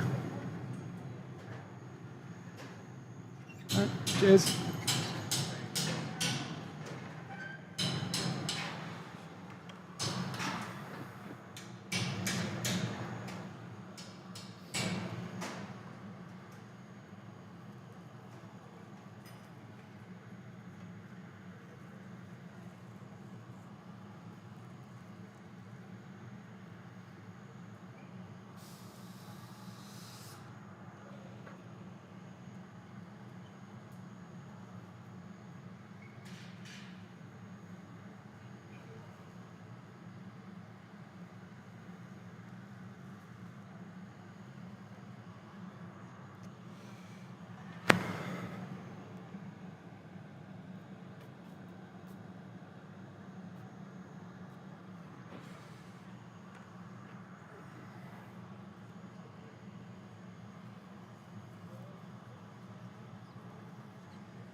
All right, just spinning the mold so the hole's closest to me. Yeah, nice. Perfect. Cheers.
I can go in this time.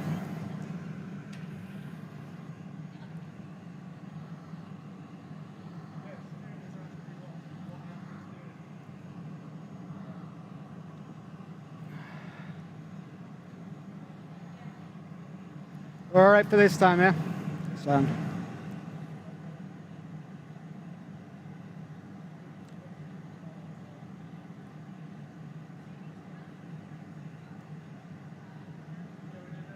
Yeah.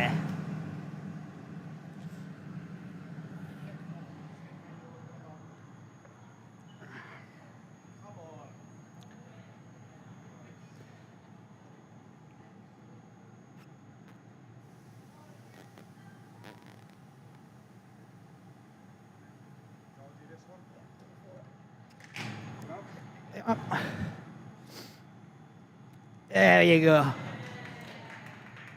Ooh, yeah. There you go. Little boot.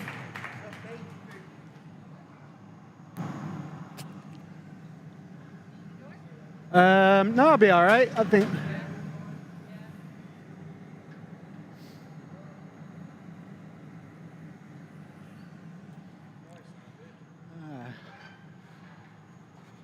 Ooh.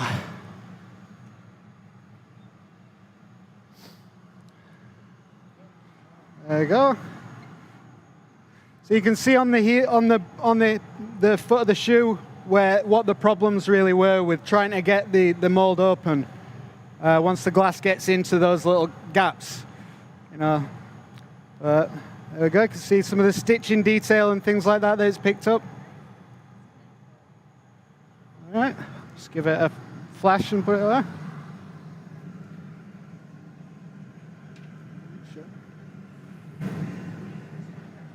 there. Nah, I think we'll move on. Yeah.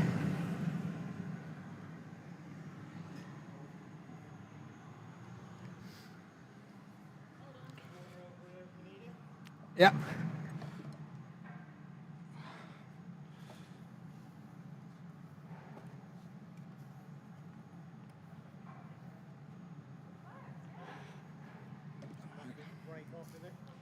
Yeah.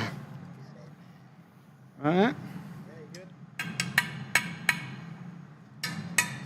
Fuck. There's a wooden mallet there if you need it. Yeah.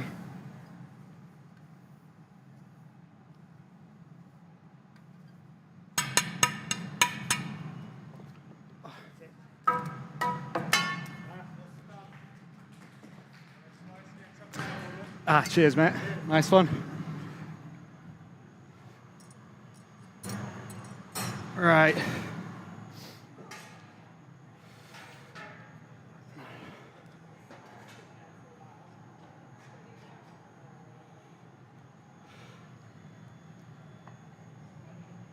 Right. We'll try that, the three-piece. Yeah, we'll just go straight for that. Yeah. So the, yeah, sound. Yeah, I'll just move this chair up. Well, I'll move it over as a last minute thing. Getting the clamps off, the two side ones, and then you lift off the bottom one. Yeah, that's it. These ones, like, so these come off as one. Oh, fuck. So, yeah. So these link in, and then that links to the both of them. So sides. Yeah, exactly. Yeah, perfect. Yeah. Yeah. Yeah, it's going to be. Yeah. Sound. See what happens then. See what happens. Yeah. Like, I know that's a bit of glass my brother would like, you know what I mean? Yeah.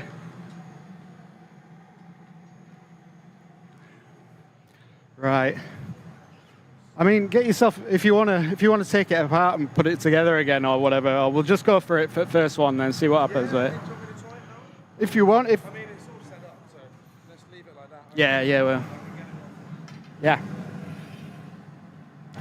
Right, so we're going to go for the three-part mold this time. So this is the one, because of the studs on the football boot, they're so great that it had to be done in a third part, really.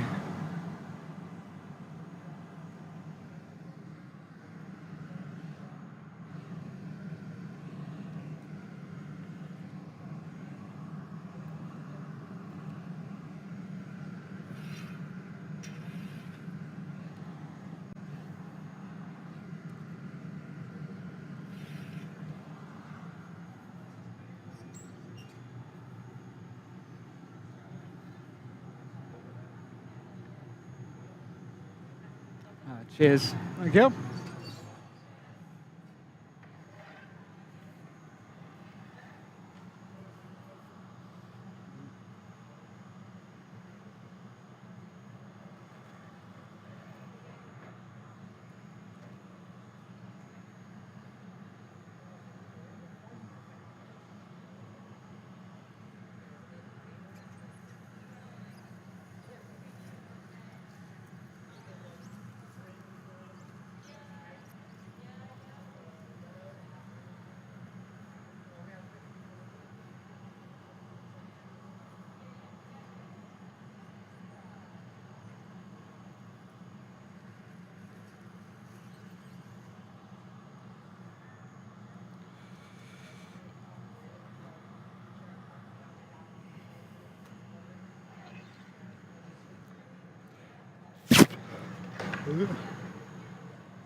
So because of the shape of the shoe, and because we're going in at the ankle part as the entry point, so that means that we have to angle the shoe so it'll hit the toe, but then that creates its own problems when you're trying to blow to the heel.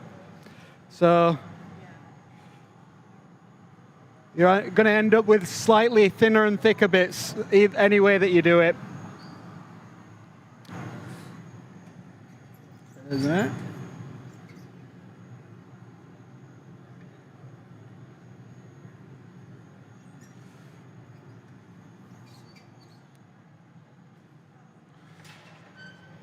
Bubbly.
Right.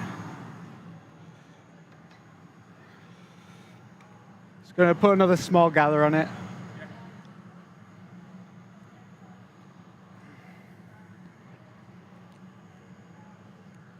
Right, taking that, I'll just sort sort this out.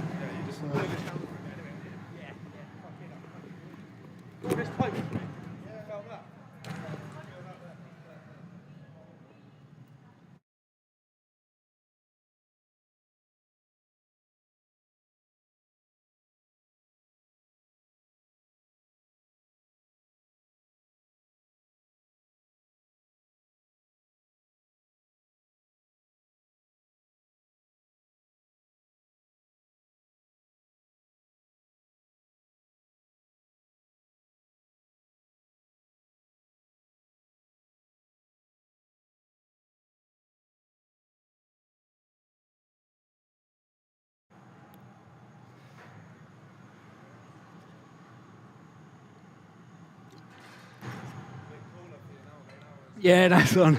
It's only going to get hotter after this as well, isn't it? Yeah. Cheers, man.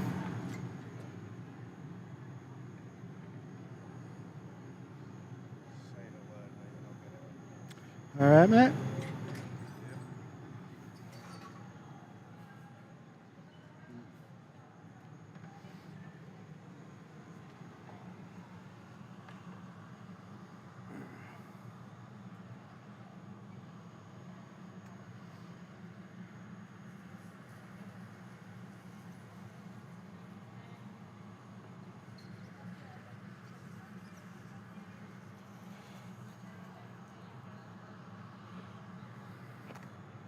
Nice one.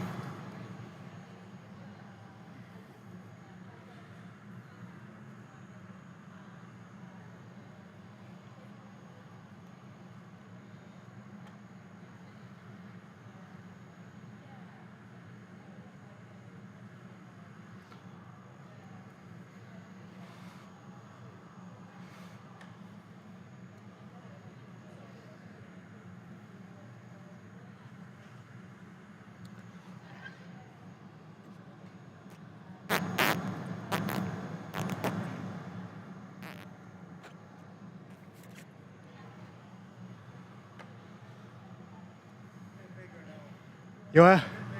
Yeah, a little bit.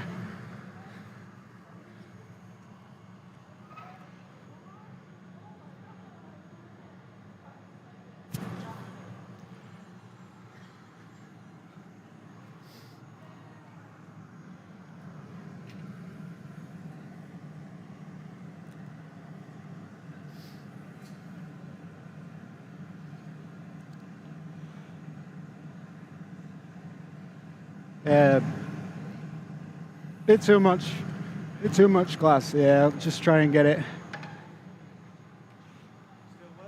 Yeah, we'll give it a go.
Right, just touch it up and then give it another heat and then we'll go in.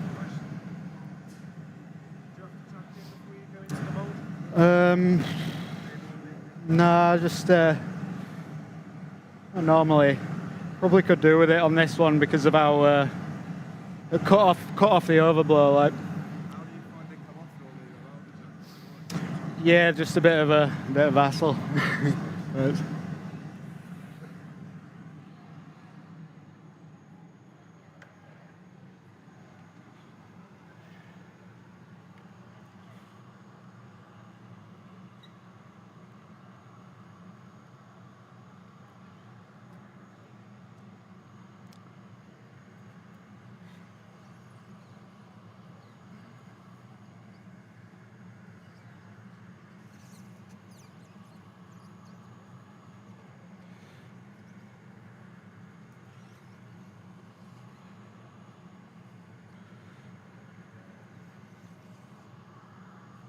cheers, man.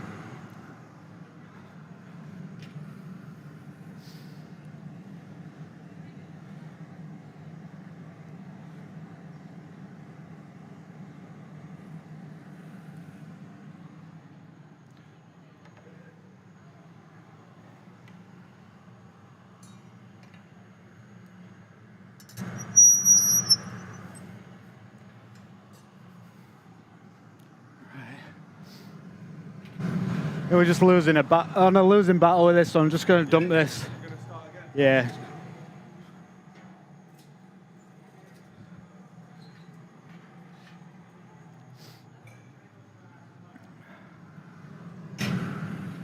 So with that one, the shape was all off. There was too much air in it and too much glass. So it's just sometimes better just to sack it off, start again.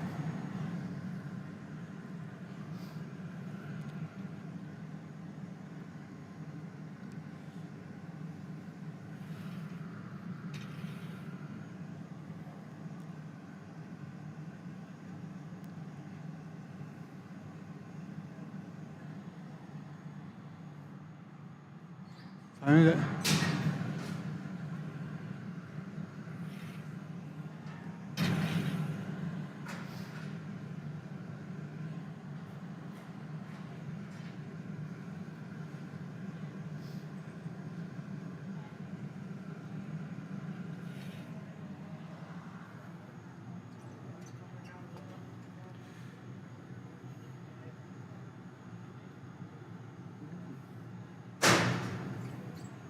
Cheers, mate.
Try and get it in two this time then.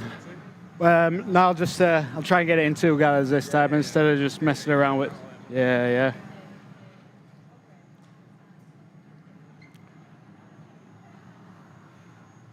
Just scroll it down.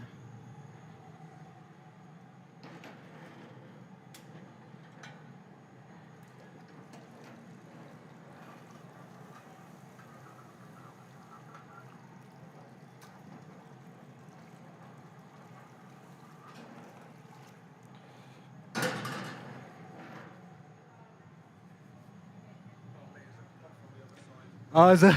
You know, it's all right. Nice one.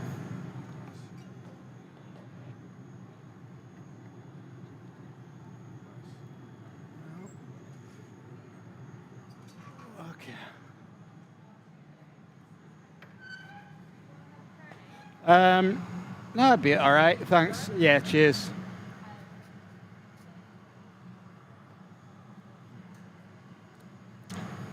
Fucking hell.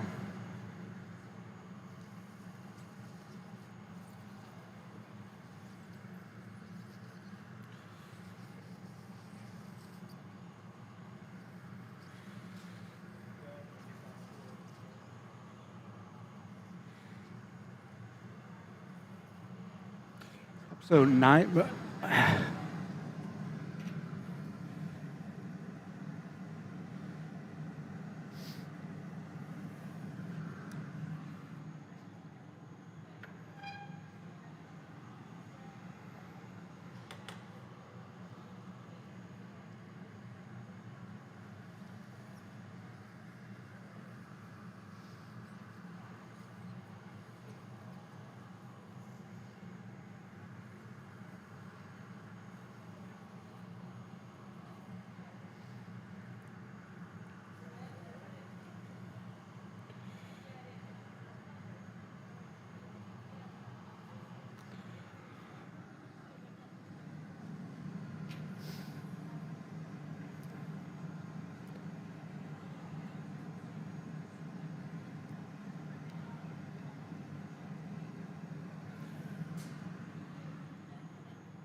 I'm going to go in like this, try it out, see what it's like.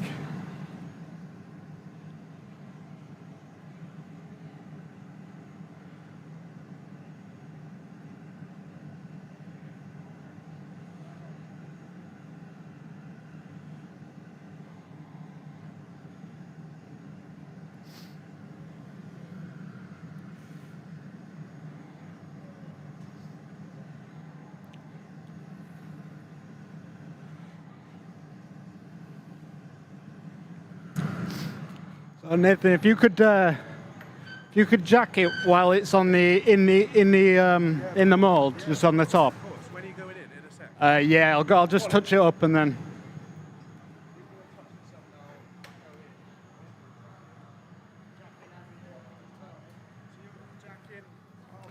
Yeah, that exactly perfect. Turn, can you, obviously? Yeah. Is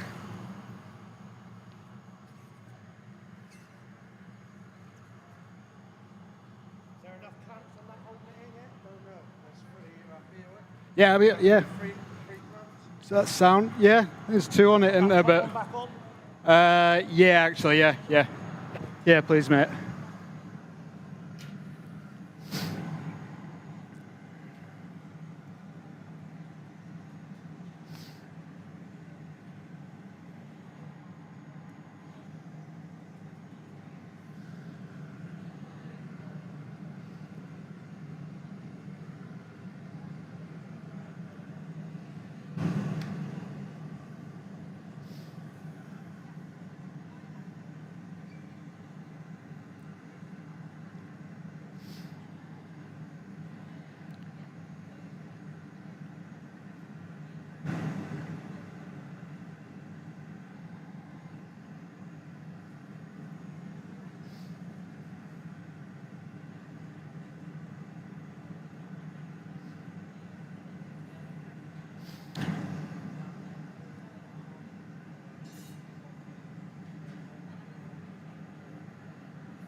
Tell me when to go on with these, okay? Right, mate. Yeah.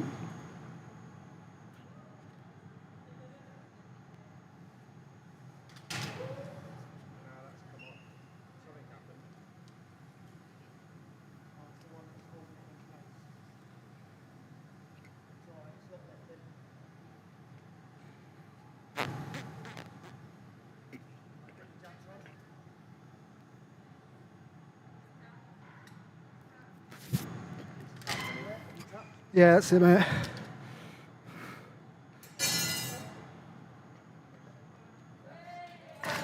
There you go.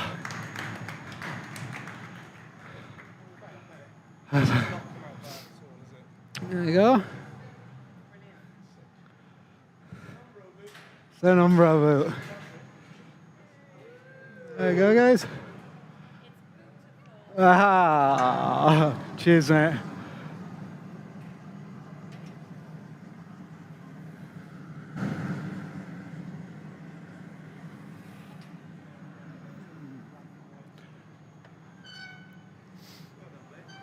Ah, sound.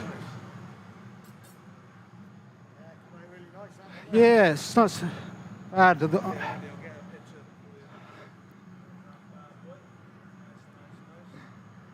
Hey. Yeah, the heels are always a little bit thin on them, but yeah.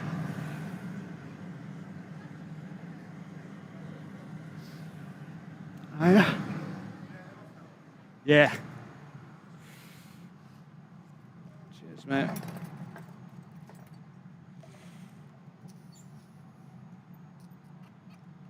Should have got that.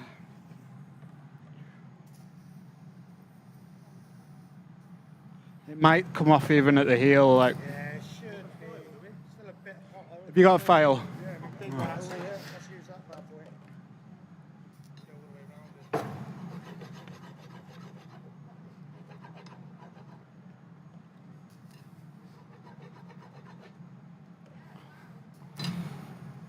Right. I don't know if this is going to go, but. Nice. Hey. That's what. You did that this morning. What's that?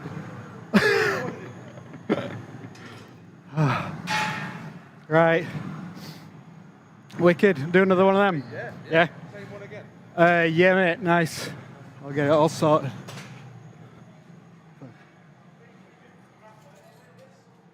I'll have. Yeah.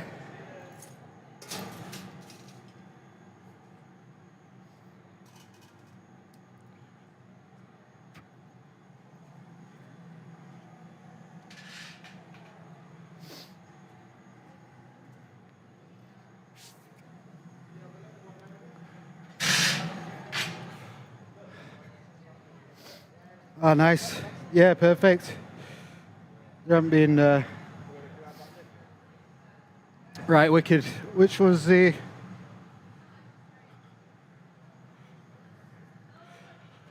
Just while them pipes are warming up, then I'll do another one of these, quick one.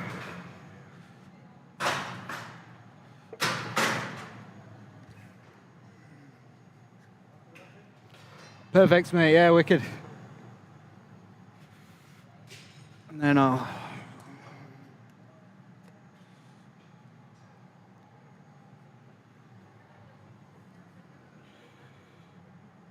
Oh, these two have got to click together first, will it? Is that right?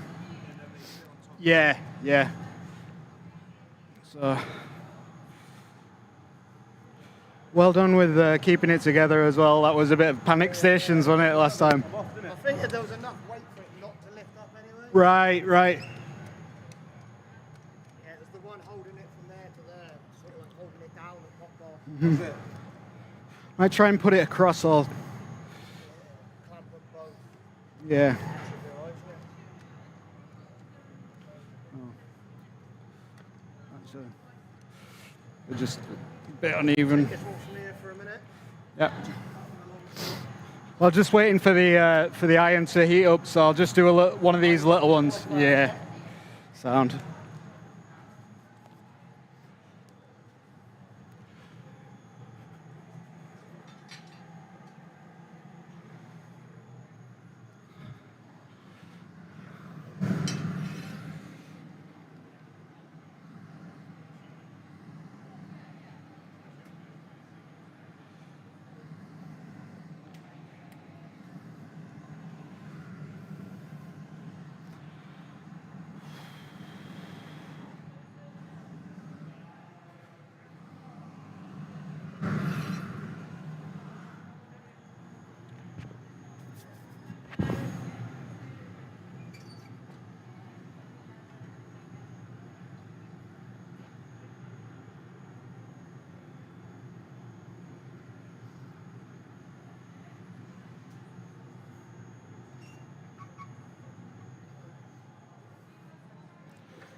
No, I think it's good. It's just the messy parts are like, Just after the gather. yeah. Would you, if I can help hop on, if you want to, like, they could just concentrate on It's I've messed up coming out of the furnace a couple of times, and it's found it really hot today. Yeah. What I'm used to, so. right. Well, if I feel like I'm losing control, I'll give you a shout. Yeah, definitely. Wicked.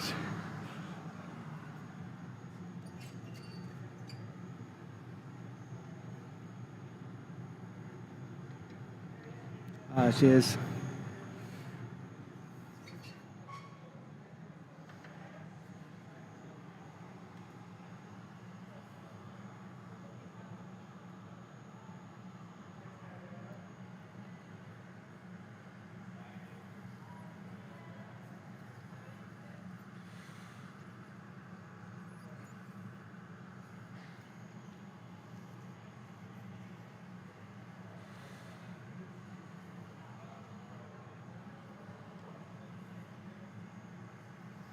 Hey, I'm in.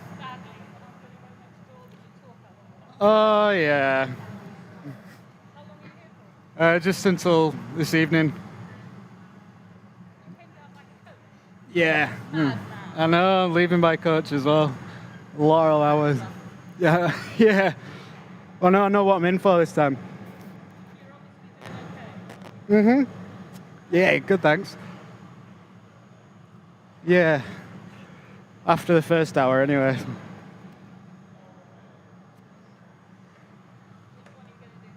Just one of the little ones, and then jump back into the.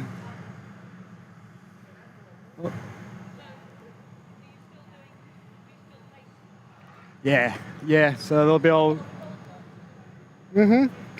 Yeah, yeah, quite a bit. Lots of grinding, polishing, and all that. Cutting, grinding, polishing.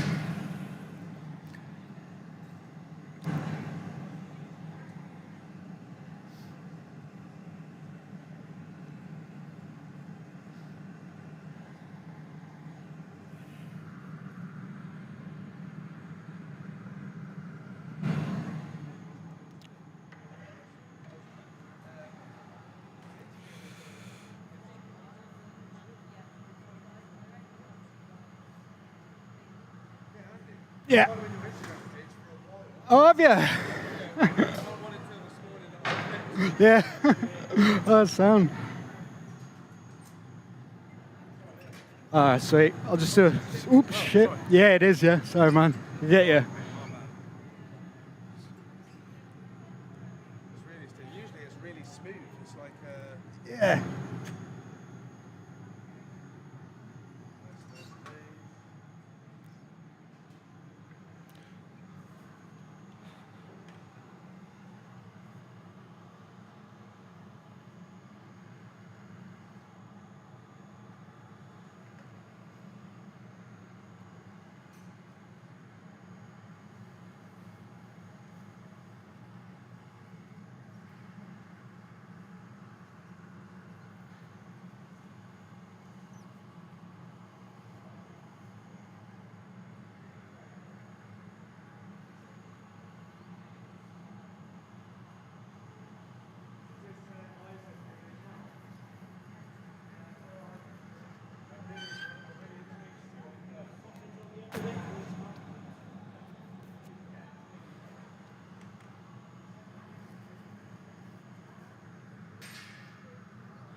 Going this time into the kids' little one.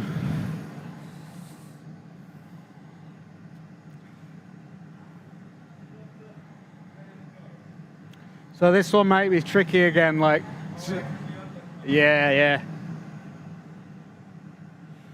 So if in doubt, just rag it.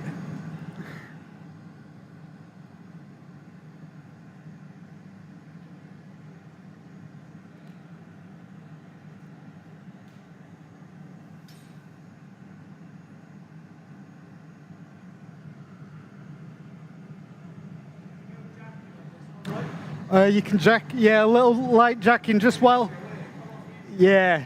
As soon as it starts just coming over the overblow, like, yeah, just, yeah. Sound. Right.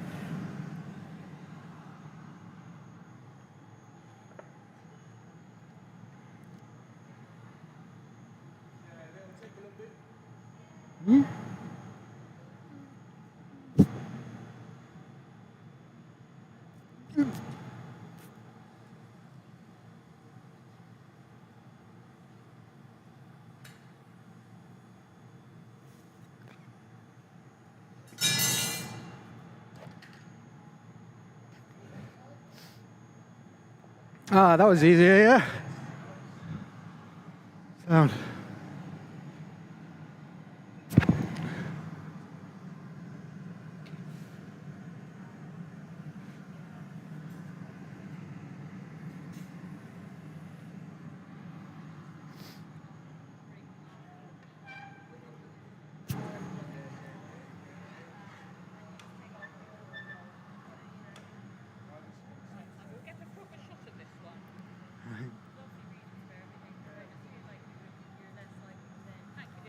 All right. Yeah, good. I don't. It's mad, isn't it? Like.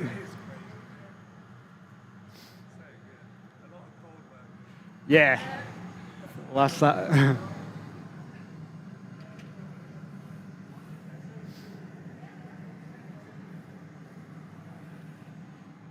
Yeah. Cheers. Right.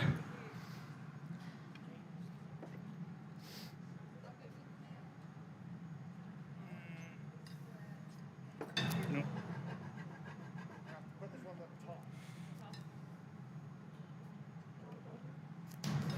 Oof.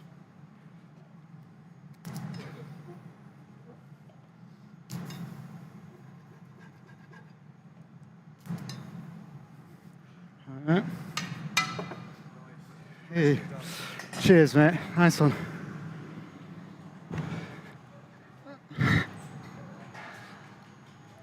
Sweet. There you go. Next one. Yeah. I know. Yeah. Exactly. Right.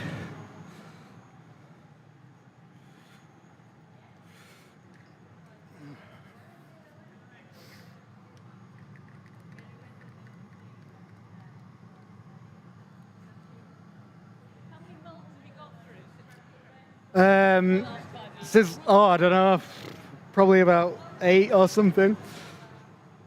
Yeah, maybe more.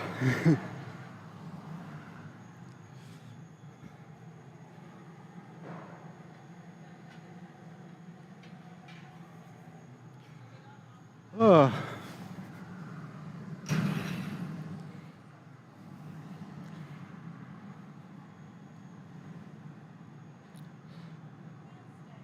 Yeah, no, it's all right. I'm thinking I feel really much more relaxed for some reason, and then I look around.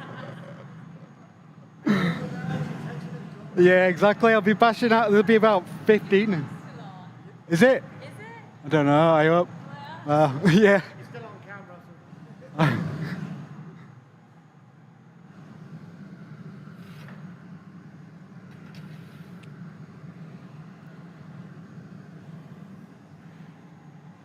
Compared to the other ones, those are so easy to, well, yeah. So fine. Mhm. They look so well made. Yeah. Try and get some of these. Cheers, mate.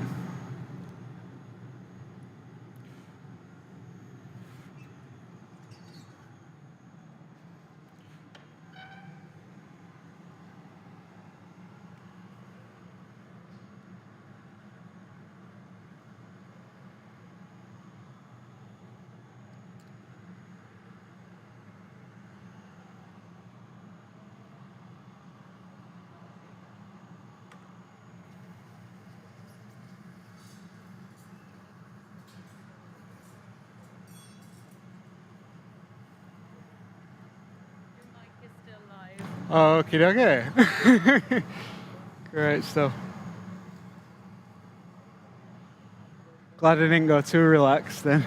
Glad I didn't go too relaxed. Apparently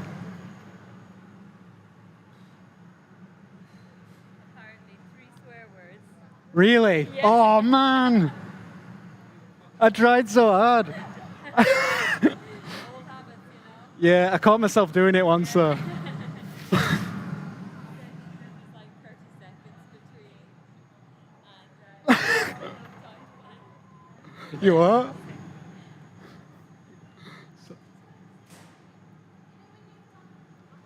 Oh, thanks. Yeah.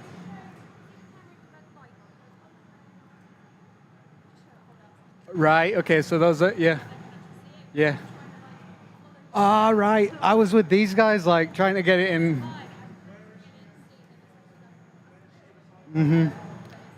Right. Yeah. Definitely. Sorry. I was aiming for these. I thought it was coming from there. So. it's hard. Yeah. Right. Definitely. Cheers.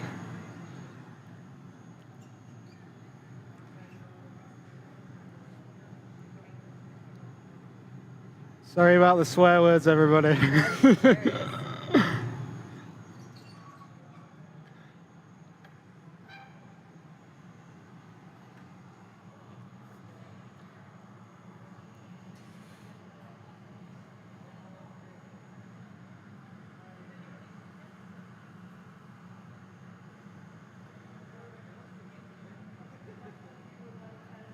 Oh, shit. Yeah.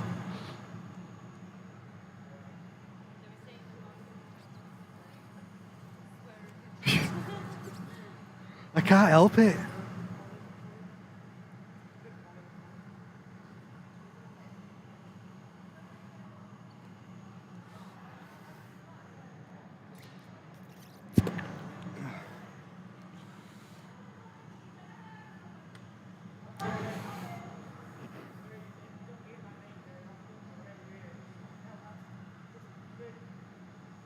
Good to see you again. Yeah, we'll see you in another 2 years. Bye.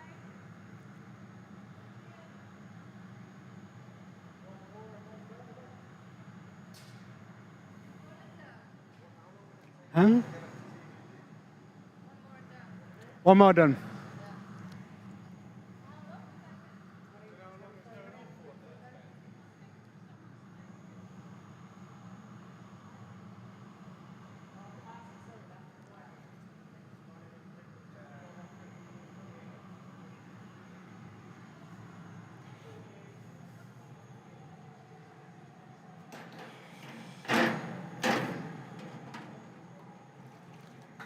Ugh.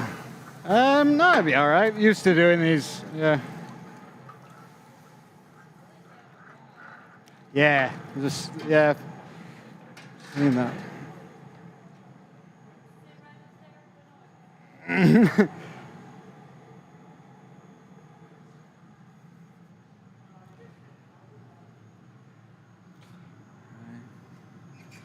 you go.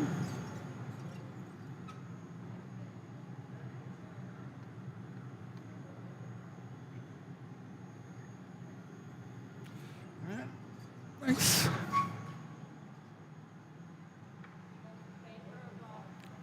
Block, I think. Yeah, cheers. Thanks. Yeah.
Woo.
I'm going to go in this time to the mold. I'm going to go into the mold this time, if that's all right.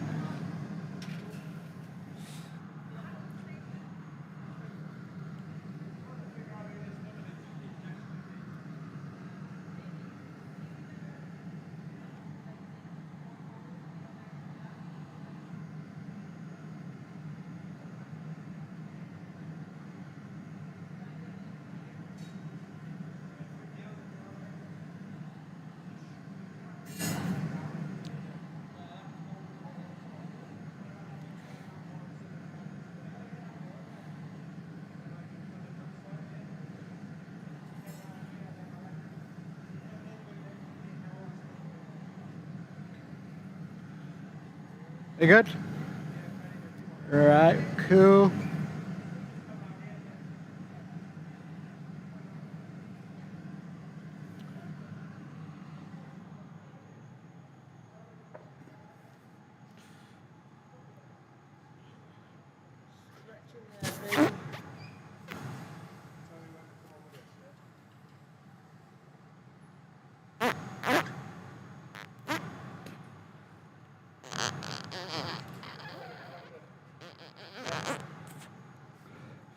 Yeah, yeah.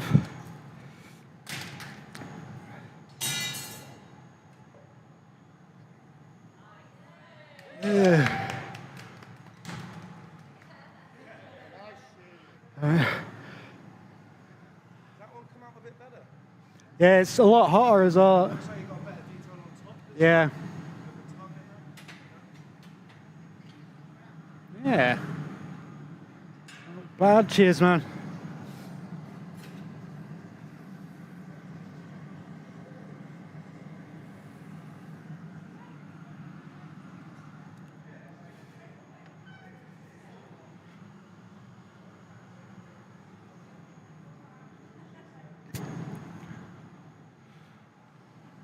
Sweet.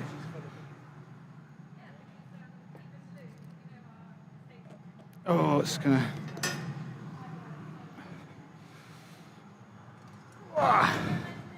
Ooh.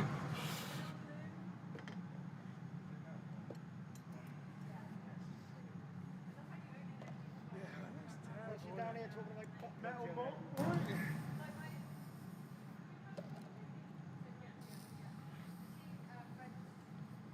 Okay.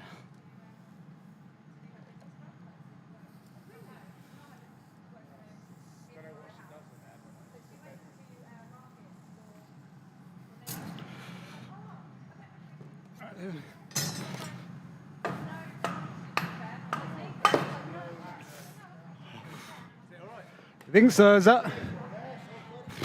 Nice, nice one, man. Woo. Yeah, that's that. Woo. That's it. Oops. 15 minutes.